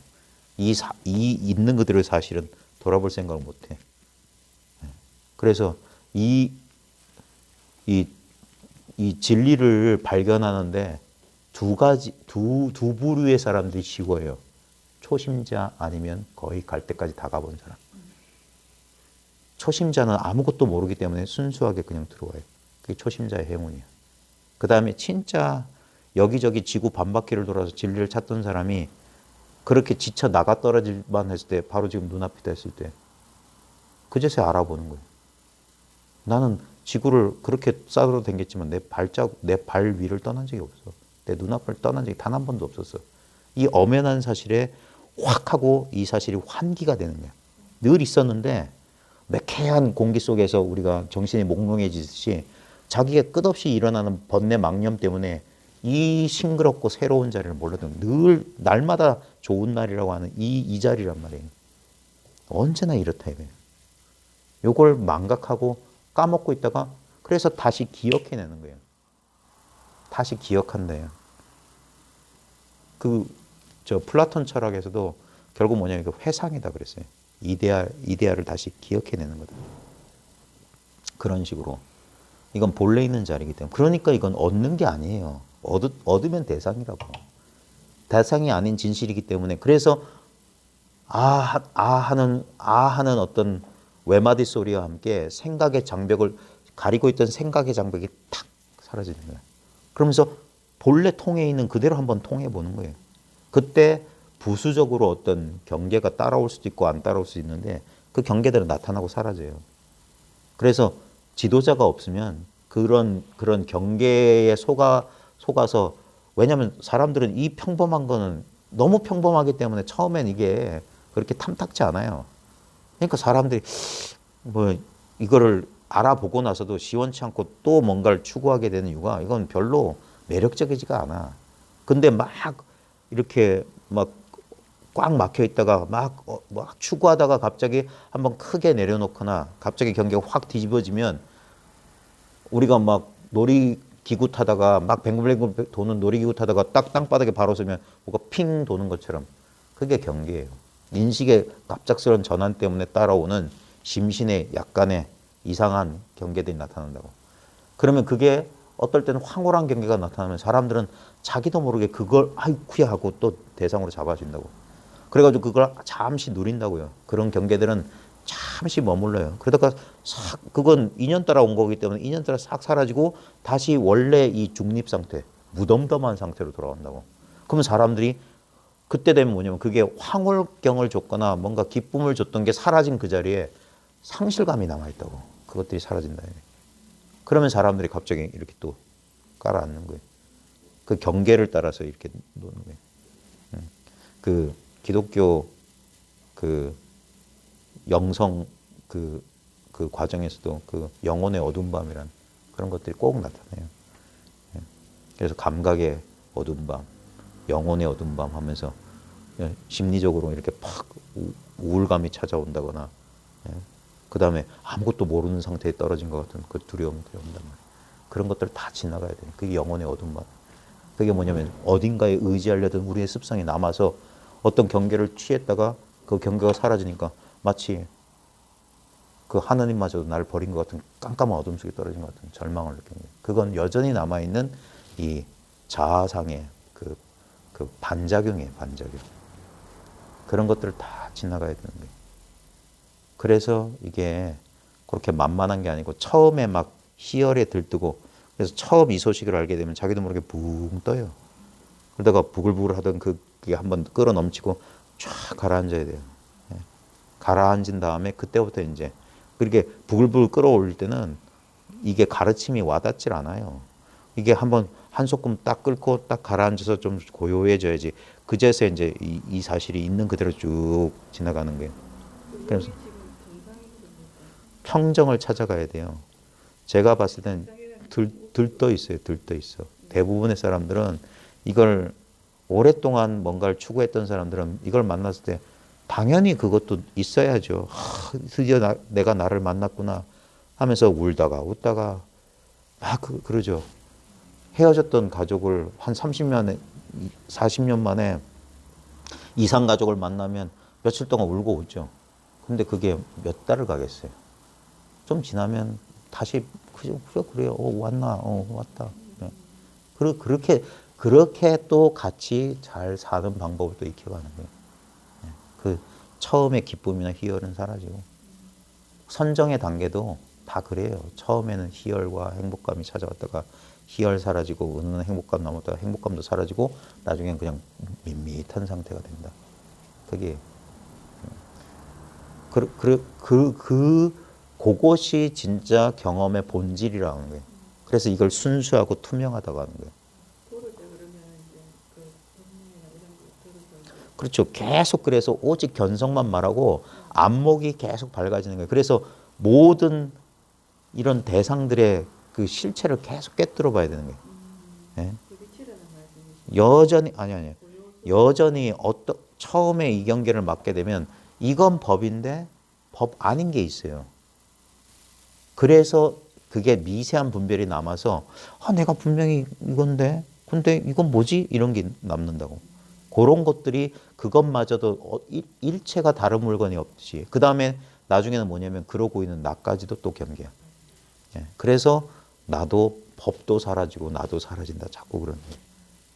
그러면 깨닫기 이전에 그 상태야. 근데 그 상태에 아무 불만이 없고 거기서 이제 안심을 하게 되는 거예요. 별일이 없었다는 사실에 대해서. 제가 제일 좋아하는 동화 가운데 오지의 마법사 있어요. 거기 보면 도로시라는 애가 나오는데 맨날 이모랑 맨날 싸우고 맨날 이놈의 집구석이 싫었어. 그래가지고 어느 날 회오리 바람 타고 이상한 나라에 가가지고 막 모험을 해요. 그러다가 막 돌아와서 보니까 예전에 이모나 농장 사람은 그대로 있어. 근데 도로시는 너무 마음이 안심되는 거예요. 이제 거기에 나오는 유명한 대사가 있어요. 집보다 더 좋은 곳은 없다. 집. 그 자기 본래 상태로 돌아온 거예요. 그러니까 한 바퀴를 뺑 돌아서 돌아와야만 되는 이유 중에 하나가 그래야지만이 이 본래 상태의 가치를 알게 되는 거예요. 경계가 여러 가지 90도, 180도, 210도 경계가 변해서 계속 돌아서 본래 자리로 돌아왔는데 전혀 다르다 이거예요. 예. 똑같은 자리인데 전혀 다른 눈으로 이 자리를 보게 되는 거예요. 그 중에 이제 결국에는 공부한 사람을 힘들게 하는 건 여전히 남아있는 자기 망상과 자기 욕망 이거예요. 결국 바깥에서 뭐 나를 방해하는 게 아니라 그 경계가 저 혼자 있는 게 아니거든요. 만약에 어떤 게 저게 객관적이고 정말 저게 진짜 나를 힘든 게 하는 거라면 모든 사람이 똑같은 상황이면 나처럼 다 그래야 되는데 사람마다 다 다르거든요. 그 이유는 저 객관적인 경계에 문제가 있는 게 아니라고요. 그 경계를 짝 하고 있는 내 집착이나 내 생각이 문제인 거지. 그래서 어리석은 사람은 경계를 바꾸려고 하고 지혜로운 사람은 그 마음을 돌아본다 하는 거예요. 그래가지고 계속 그 돌이키는 거 그게 쉽지가 않아요. 왜냐하면 너무나 오랫동안 익숙해 있던 집착과 생각이기 때문에 하루아침에 벗어나기는 참 힘든 거예요. 마치 그래서 중독자가 중독에서 벗어나는 거랑 비슷하다 이거예요. 그거 참 힘들어요. 담배 피던 사람이 10년, 20년, 30년 피던 사람이 하루아침에 담배를 끊는다는 건 정말 독한 사람 아니고서는 안 돼요. 실수하고 실패하고 그럼에도 불구하고 꼭 끊어야 되겠다는 사람은 언젠간 끊어. 시간이 얼마나 걸리든 간에. 또는 정말 간절한 사람은 당장에 끊을 수 있지. 담배 피면 죽는다. 그러면 정말 두 번 다시 안 돌아볼 수 있겠지. 막 그 금단현상에 그 갈망에 막 해도 독하게 참아낸다며. 그래서 이 공부에는 원래 깨닫고 못 깨닫고 돈 빠르고 늦고가 없어요. 본래 이미 다 그래요. 다 똑같아요. 근데 사람, 자기라는 자아상, 사람이라는 그 자기 집착의 그 강도 유무에 따라서 빠르고 늦고 시간이 오래 걸리고 시간이 짧게 걸리고 그 차이가 있을 뿐이지. 선생님 그 현실에 빨려 들어갈 때 그 과정을 내공부 수준으로 이렇게 보는 그런 걸로 삼는 거를 제 스스로 해도 됩니까? 아, 그럼 누가 해요? 내 인생을 누가 대신 살아줘요? 예. 결국은 이제 그래서 이제 그런 거예요.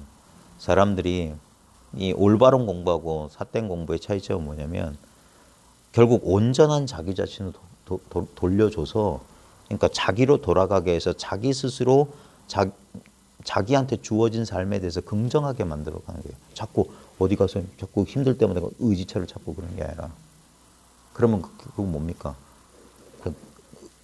사람들을 나약하게 만드는 거 묶어놓는 거라고요. 사람들로 하여금 당신은 그런 존재가 아니라는 사실을 분명히 보게 하는 거예요. 왜냐하면 사람들마다 자기만의 두려움이 있어요. 자기만의 약점이 있어요.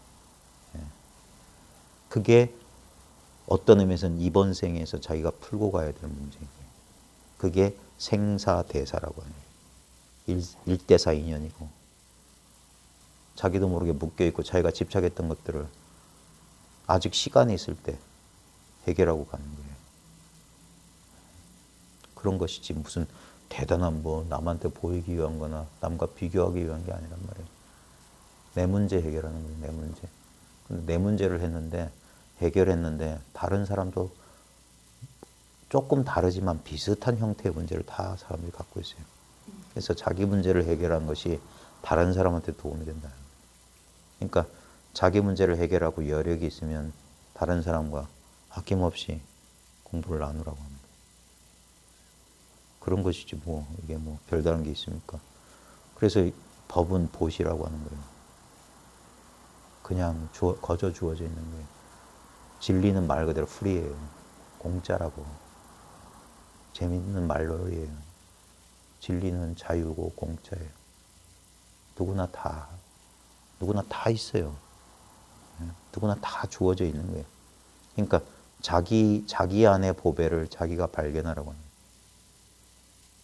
자기라고 하는 이 보배를, 이게 고통의 뿌리인 줄 알았는데 고통에서 벗어나는 유일한 탈출구예요. 이게 자기라고 하는. 삶이란 게 결국 제가 아직 뭐 많이 살아보진 않았지만 가만히 보니까 결국 많은 일들이, 많은 변화가 있는 줄 알았는데 결국 언제나 눈앞에 이 상태였어요. 그래서 많은 그 선각자들이 그랬던 것 같아요. 그래서 삶을 관조한다라는 표현을 많이 하잖아요. 지혜로운 사람들이 삶을 관조한다고 하는 게 마치, 왜냐면 이게 경기장에서 경기를 하는 선수의 입장에서 보면은 뭐 정신이 없는 거예요. 공을 쫓아서, 축구 선수의 입장에 공 쫓아서 막 이리 뛰고 저리 뛰고 해야 되는데 저 관객석에서 이렇게 보는 사람들 입장에서 보면 흥미진진하고 재밌고, 네? 그런 거예요. 우리는 이 삶이라고 하는 이 게임에 선수로서도 지금 이렇게 직접 뛰고 있으면서도 그 뛰고 있는 자기 자신을 이렇게 관조할 수 있는 거예요. 예. 이 운동장과 그 전체가 바로 나 자신이기 때문에 내가 한 캐릭터, 한 선수라고 하는 한 그 입장만 갖고 있는 게 아니라 이 전부를, 이 전체 입장하고 떨어져 있지 않거든요. 그러니까 전부 내 안에서 벌어지는 일이야. 그러니까 그 책임을 다 피하지 않으면서도, 그러면서도 그거하고 나하고, 진정한 나하고는 아무 상관이 없다는 거예요. 그러니까 벌어질 일은 벌어지고 벌어지지 않을 일은 절대로 벌어지지 않을 거다. 그러니까 마음 놓아라는 거예요. 그래서 이게 안심 법문이에요. 이 선문은 마음을 편안히 하는 거라고. 그래서 있는 그대로 사실을 꿰뚫어 보는 길 이외에는 없어요. 경계를 조작한다는 것은 불가능해요. 어떤 사람도 그건 할 수가 없어요.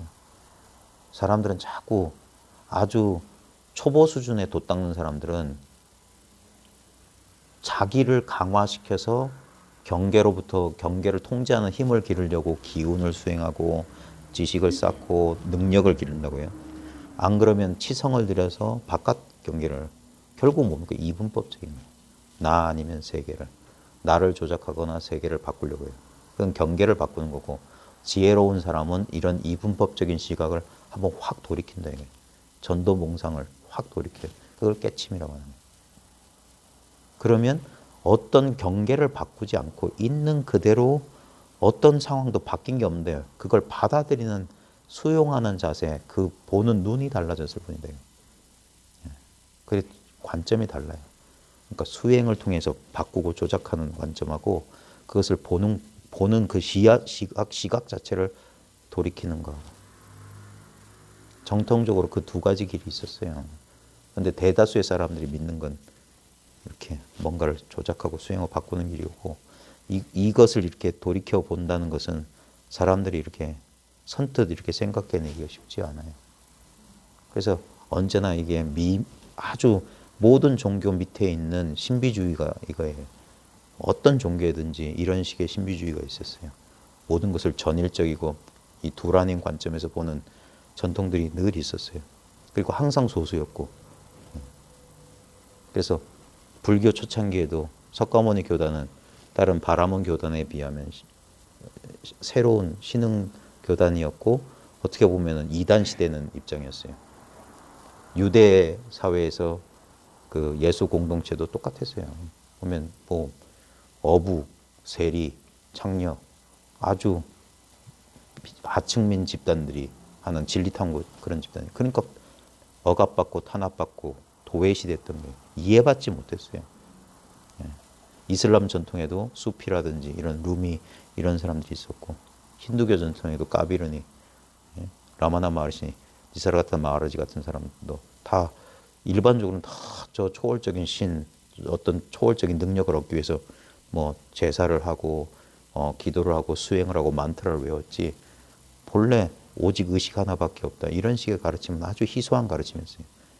근데 이제 시대가 변한 거예요.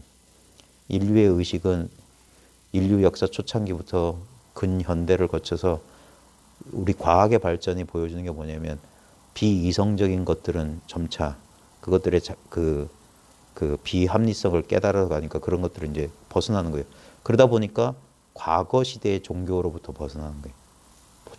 뭐가 있다. 뭐 이렇게 빌어서 돌덩어리 뭐 이런 거 그런 건 이제 안 믿는 거예요. 이제 그런 젊은 세대들은 점점 그 비율이 달라지는 거예요. 그럼에도 불구하고 그렇다면 결국 남아 있는 건 뭐냐면 이 삶 또는 이 삶이라고 하는 것의 본질이라고 할 수 있는 이 의식 자체에 대한 탐구가 남아 있는 거예요. 여기에는 어떤 수단도 빌릴 필요가 없어요. 왜냐하면 내가 바로 의식이니까. 그러니까 직접적인 탐구의 길, 직접적인 길, 이 길이 지금 서서히 과거보다는 훨씬 아직도 이건 마이너리티거든요. 아직도 극소수예요. 왜냐면 여전히 사람들은 막 뭐 좋은 게 좋은 거다, 뭐 삶을 경영하고 뭐 건강과 풍요를 얻고 이런 식으로 좋아해요. 결국 무너질 것들이에요. 근데 그런 식도 좋아요. 어차피 처음부터 막 그럴 수는 없으니까. 누구나 다 매니아가 되는 건 아니고 처음엔 대중적인 것부터 시작하는 거. 그러다가 나중에 그럼에도 불구하고 좀 더 근원적인 걸 원하는 사람들은 더 가까이. 결국 뭐냐면 바깥으로 찾던 마음이 자꾸 자기 안으로 자기 내면 자기로 돌아오는 거예요. 그래서 긴 여정이었다며 자기한테로 돌아오는 긴 여정. 그래서 바깥을 찾던 시선이 자기의 발밑으로 이렇게 그게 조고각하 자기 발밑 돌아오라고 하는 거예요. 당신은 지금 어디 있습니까? 언제나 어디 있습니까? 우리 요 전신법의 그 유명한 배우와 황벽의 만남을 상징하는 그 공안이 있어요. 얘기가 있어요. 그 황벽이 신분을 숨기고 그 당나라 때 패불 사건이 막 일어나서 스님들이 환속하고 그럴 시절에 어느 사찰에 이제 그 밥을 빌어 먹으면서 머물고 있었어요. 그때 불교를 좋아했던 배우라는 상공이 그 절에 놀러 와서 이렇게 주지 스님 그 정치인들 고위공직자가 왔으니까 투어 시켜줄 거 아닙니까? 그러다가 조사당에 딱 가봤더니 그 역대 조사들의 조사 진영이 있는 거예요.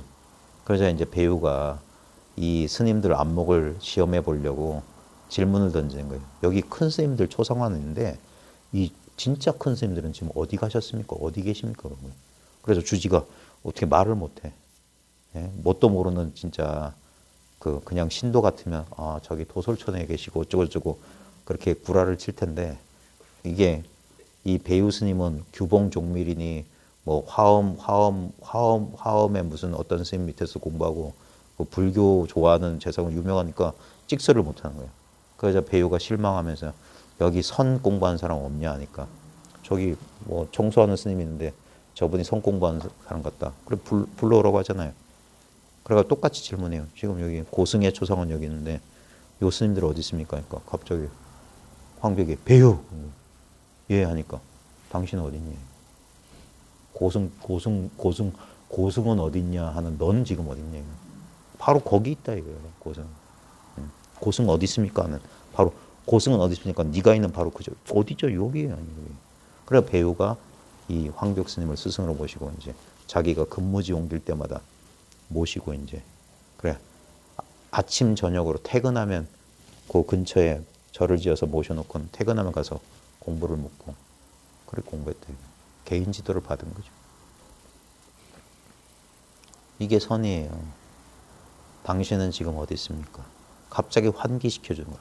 고승이니 어디니 그 의문사를 자꾸 따라갔던 그 사람을 알고 확 하고 한번 돌이켜서 이 직접적인 이 지금 여기라는 이 체험을 말하는 거예요.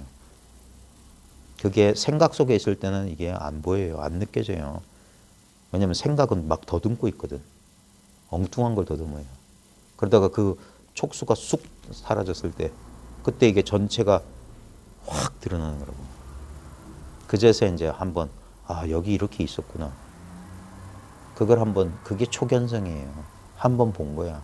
일별한 거야 일별.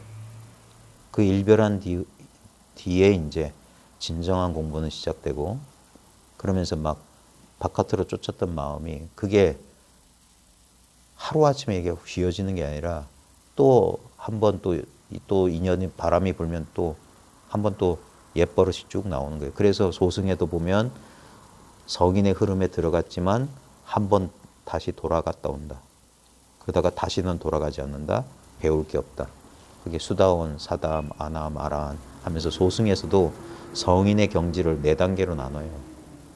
그게 뭐냐면 마음 공부가 이렇게 도노했지만 문득 깨달았지만 깨달음을 얻었지만 깨달음을 체험했어도 그게 처음부터 그렇게 그게 원만하게 익숙해지는 게 아니다. 옛 버릇에 다시 한번 돌아간다. 일렉과 일환과 불안과 한 번 돌아가는 지위, 다시는 돌아감이 없는 지위. 대승에서도 제8부동지, 불태전지라고 있어요. 다시는 돌아가지 않는다. 그쯤 돼야지 이제 마음을 놓고 공부한다. 그게 제8부동지라고 그래요. 그게 시부도에서도 소 타고 집에 돌아간다. 이제 다시는 헤매지 않는다. 소리. 근데 돌아가고 나면 소가 사라져요. 법이 없다고. 진리가 없어. 그리고 진리를 찾던 나도 따로 없어요. 그럼 일체가 이것이 되는 겁니다. 그게 원상 하나 딱 그럽니다. 그게 순수한 이 자리를 말하는 거예요. 순수한 이 자리. 이 자리에 다시 천차만별 다시 다 드러나요. 그 마음껏 분별을 쓰는 자리예요.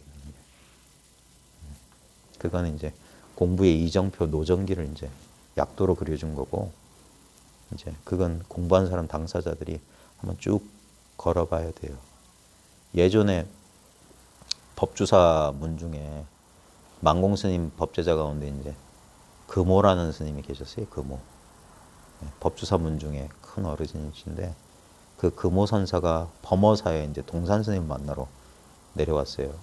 그때 지금은 저 범어사 그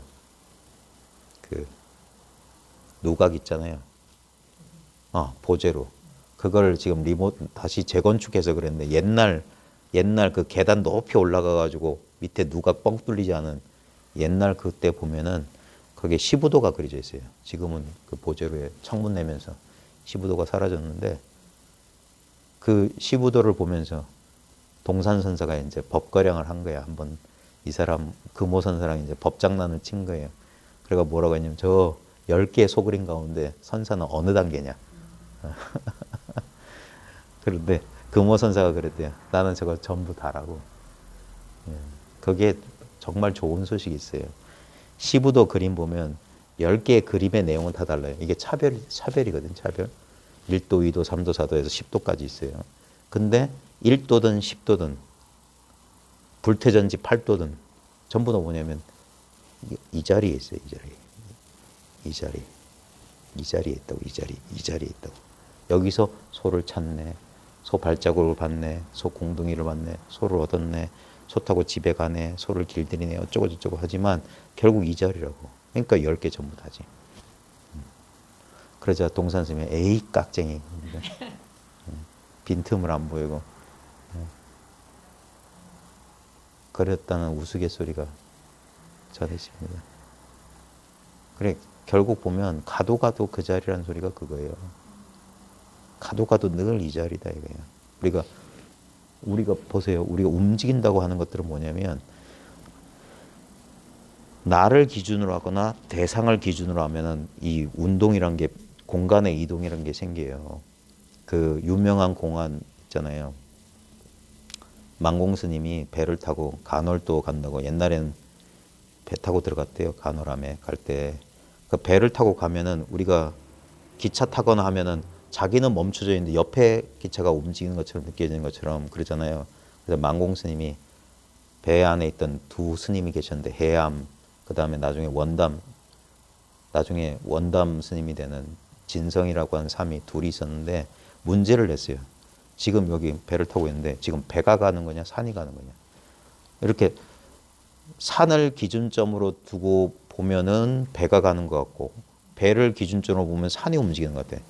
예? 그러니까 이게 어떤 게 움직이는 거냐 그런 거예요. 그러니까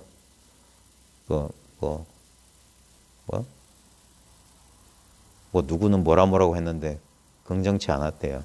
그러니까 그 질문이 이게 일종의 속임수거든요. 자, 배가 움직이는 거냐, 산이 움직이는 거냐. 왜냐면 우리 눈에는 저 섬을 기준으로 하면 배가 자꾸 앞으로 가는 것 같고, 섬은 가만히 있고 배는 가는 것 같고, 배를 기준으로 하면 배는 가만히 있는데 섬이 뒤로 가는 것 같고. 그러니까 이게 상대성이잖아요. 거기에 이제 다뤄보는 거예요. 어디에 떨어지냐, 이게 생각 속에 밀어 넣는 거지. 근데 그때 그 스님이 뭐라고 했냐면 갑자기 품속에서 손수건을 꺼내서 흔들었대. 배가 가냐, 섬이 움직이냐, 배가 움직이는 거냐, 섬이 움직이냐 하는데 손수건을 이렇게 흔들고 있대. 그런 식으로 이제 그런 이제 나름대로 이제 이것을 표현하는 방식이 이제 그런 식의 선문답이 나올 수 있는데, 근데 중요한 건 뭐냐면 그 선문답을 하고 말고가 문제가 아니라 손수건 흔들든 뭐 스님 점심은 드셨습니까 묻든 간에 자기 스스로 자기 이것이 이 움직이지 않는 자리가 분명해야지 움직이는 대상들에서 호련히 벗어나야 되는 거예요. 그래서 그 자리에서 이제 자기의 경계를 이제 드러내 보이는 거예요. 예. 그런 식으로 쭉 공부를 해 나가시면 됩니다. 예. 선생님 뵙고 싶었던 게 이거 예. 사서 도시 들으면 이거 감이 안 잡혔어요. 예. 뭐가 이거냐. 제가 이제 좀 제대로 알았는지 또 생각이 내가 사사인 것인지 예. 그래 구태여 제가 음치를 쳤습니다만 구태여 이야기를 한다면 진공노류한 그 자리 예. 그걸 아마 이거라 그런 같다. 예. 그런 생각이 드는 거예요. 그게 맞다면 제가 평소에 생각하던 것은 예. 그것이 뭔가 뭐 우주의 편재에 있는 구태일을 붙인다면 예. 생명이라고 이야기야. 예. 그거다. 예. 그렇게 생각을 예. 지금 그런 생각이 예. 들어요. 예. 비근한 표현이긴 한데 또 제만이 가지고 있던 그런 표현 방식인지 모르겠는데 그렇게 생각하면 우리가 현재로 쓰는 걸 봐서 예. 큰 차이는 없습니다. 예. 근데 저도 그랬거든요. 아, 이거 생명이야. 처음엔 그랬어요. 근데 이제 그것도 관념이거든요. 나중엔 내려놓으셔야 돼요. 좋은 거예요. 그렇게 아, 그래. 이건 그래. 이걸 굳이 말로 표현하면 이건 생명이군. 저도 그럴 때가 있었어요. 근데 그것도 지나가셔야 돼요. 저도 거사님 어제 보니까 거사님 뭔가 눈치챈 것 같은 느낌을 받았거든요. 근데 이제 더 해야 돼요. 왜냐하면 결국엔 우리는 그게 우리의 오래된 버릇이야. 아, 이건 이거군 하고 정리하고 싶어요. 근데 물론 그 과정도 필요해요. 자기가 세웠던 걸 자기 손으로 무너뜨리는 날이 오게 될 거예요. 아, 이거 아니야. 이건 절대 모르는 거야. 처음에는 규정하고 싶어요. 그게 우리의 오래된 버릇이에요. 그래야지 마음이 편하거든. 그래야지 우리가 확실하게 뭔가를 안 것 같은 그런 거. 그게 뭐냐면 그래서 이걸 잡으려고 한다. 그래서 진리를 박제로 만들려고 그래. 살아 움직이는 것은 규정할 수 없는 건데 그냥 딱 웃는 이빨을 드는 호랑이 모양으로 딱 이렇게 그래 이거야 이렇게 규정하고 싶은 거예요. 그게서 공부를 오래 하라고 하는 거예요.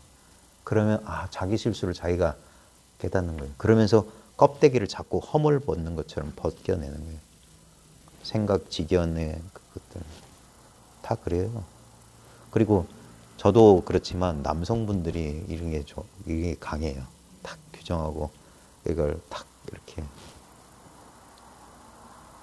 그런 과정들도 겪어야죠. 근데 그래 이걸 아무 규정 안 하고 그냥 곤란한 그 상태로 마음이 편안해져야 돼요. 아무것도 아는 게 없어져야 돼요. 그러니까 점점 아는 게 사라지고 아는 게 사라지면 사라질수록 이 사실이 점점 분명해지는 거예요. 우리의 오래된 버릇은 개념적으로 확실하게 파악해야지 내가 분명하게 안다고 생각하는데 그러면 그럴수록 이게 생명력을 잃어요. 그냥 관념이 되어버린다고. 오히려 어떤 규정도 하지 않고 그냥 모르는 상태로 남아있을 때 그때 오히려 활발하고 예, 그때 더 뭐라고 해야 될까 자신감, 확신이 생겨요. 확신.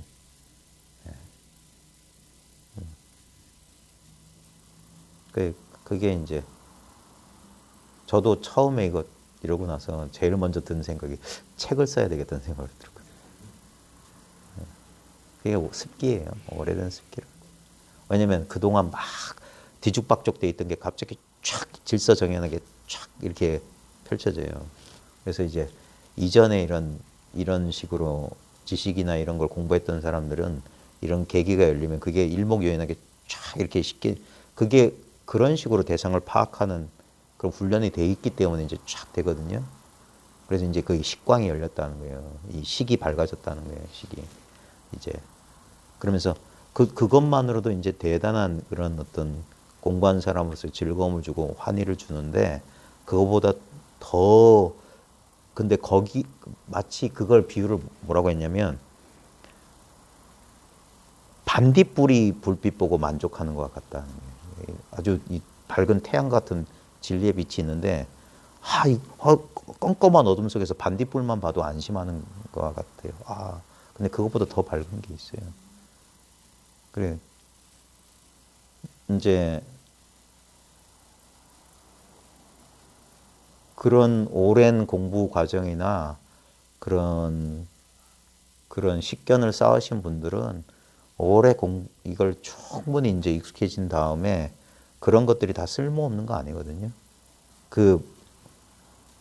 그런 직견들을 이 자리로 다시 살려서 쓸 수 있는 방편력이 생기는 거예요. 방편력이. 예. 그래서 많은 병을 많이 알아본 사람이 다른 사람의 병을 잘 이해하는 거예요. 저 사람도 저런 병에 아직 걸려 있구나. 그러면 그 자기가 예전에 알았던 그 병의 경험을 가지고 그 독을 약으로 쓰는 거예요. 독을 약으로. 예, 지식이나 직견을 거기에 그 뜻이 있는 게 아니라 그걸 이용해서 실제 자리로 이렇게 사람들을 이끄는 방편으로 쓰는 거예요. 그래서 제일 우리 사서법 동사섭이라고 있잖아요. 예. 그 사람들이 알아들을 만한 말을 쓰고 그 사람들과 함께 행동하면서 이쪽으로 인도한다 하는 것처럼 그래서 자기 혼자만을 구제할 때는 많은 걸 뭐 노력할 필요는 없어요. 그냥 자기 마음만 하면 편하면 되는데 이제 어떤 사람들을 보면은 여러 사람들을 도울 수 있는 좋은 능력들이 있는 사람들이 있어요. 그런 사람들은 자기 문제도 해결한 다음에 그 해결한 그 힘을 가지고 다른 사람도 이렇게 도와줄 수가 있게 되는 거예요. 그게 이제 대승에서 말하는 보살도가 되는 거예요. 일단은 근데 충분히 익혀야 되는데 저도 처음에 그런 공부하다 보면은 이제 그런 게 생겨요. 이게 처음부터 막 이게 일시에 막 이렇게 확 나도 없고 법도 없고 그게 아니라 여전히 미묘한 이분법이 있어요. 그래서 이제 알겠다. 이거군. 이런 이해나 어떤 그런 게 찾아와요. 그때 이제 저도 그 소리를 들었거든요. 무의식적인 외침이 있었어요. 내가 알았어. 그게 내가 알았어요. 그게 있어요. 그래서 여전히 그걸 안 거예요, 안 거. 그 안 거에 사라져야 된다. 그건 대상이거든. 그리고 나도 이 거대한 이 속에 이것의 일부에 지나잖아.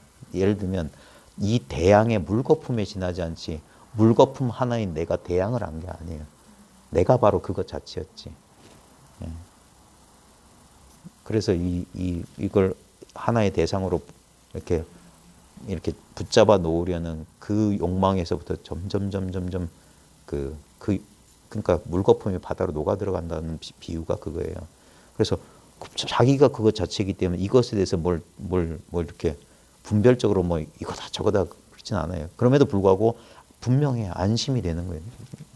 난 더 이상 어떻게 파괴되지 않고 훼손되지 않는다는 강한 확신이 오는 거예요. 그 상태에서 이제 혼자서 그런 망상을 하진 않죠. 어떤 사람과 대화를 하거나 할 때 인연에 따라 과거에 내가 익혔던 것들을 이제는 새롭게 굴리는 거예요. 그래서 그리고 이게 조그만치라도 안목이 열린 다음에 경전이나 이런 걸 보면 과거에 받아들이는 거랑 다르게 받아들여요. 그래서 이제서야 눈이 생겨가지고 아 예전에 나 이거 대단한 줄 알고 혹해서 빠졌는데 이거 무슨 이거 엉뚱한 소리네 하고 내가 이런 데 속았단 말이냐고 탁 덮어버려요. 그리고 예전에는 이거 뭐야 너 아무것도 아닌 소리 같은 그게 아 이렇게 다 까발려 놓고 있었네 이걸 내가 몰라봤네 하면서 이제 눈이 열린 거예요. 그러면서 이제 아 이게 마치 금세공사가 18K인지 24K인지 구분한 눈이 생긴 거예요. 그래서 아 빛깔만 좋았지 이건 아무것도 아니었구나 하면서 그러면서 이건 너무 투박한데 이거야말로 진짜 진금이었네. 그러면서 이제 법을 자기 나름대로 보게 돼요. 그게 이제 공부하는 사람들의 또 기쁨이에요. 그런 처음엔 그래서 희열, 기쁨 그러니까 공부를 하게 되는 거예요. 아 그렇지 이거군. 그리고 환희롭기도 하고 막 그때 이제 공부를 깊이 하다 보면 사람에 따라 이제 다른데 이제 정서적인 사람 제가 보기보다 아주 내성적이고 감성적입니다. 잘 울어요. 막 울어요. 어떨 땐 너무 이게 너무 뭐랄까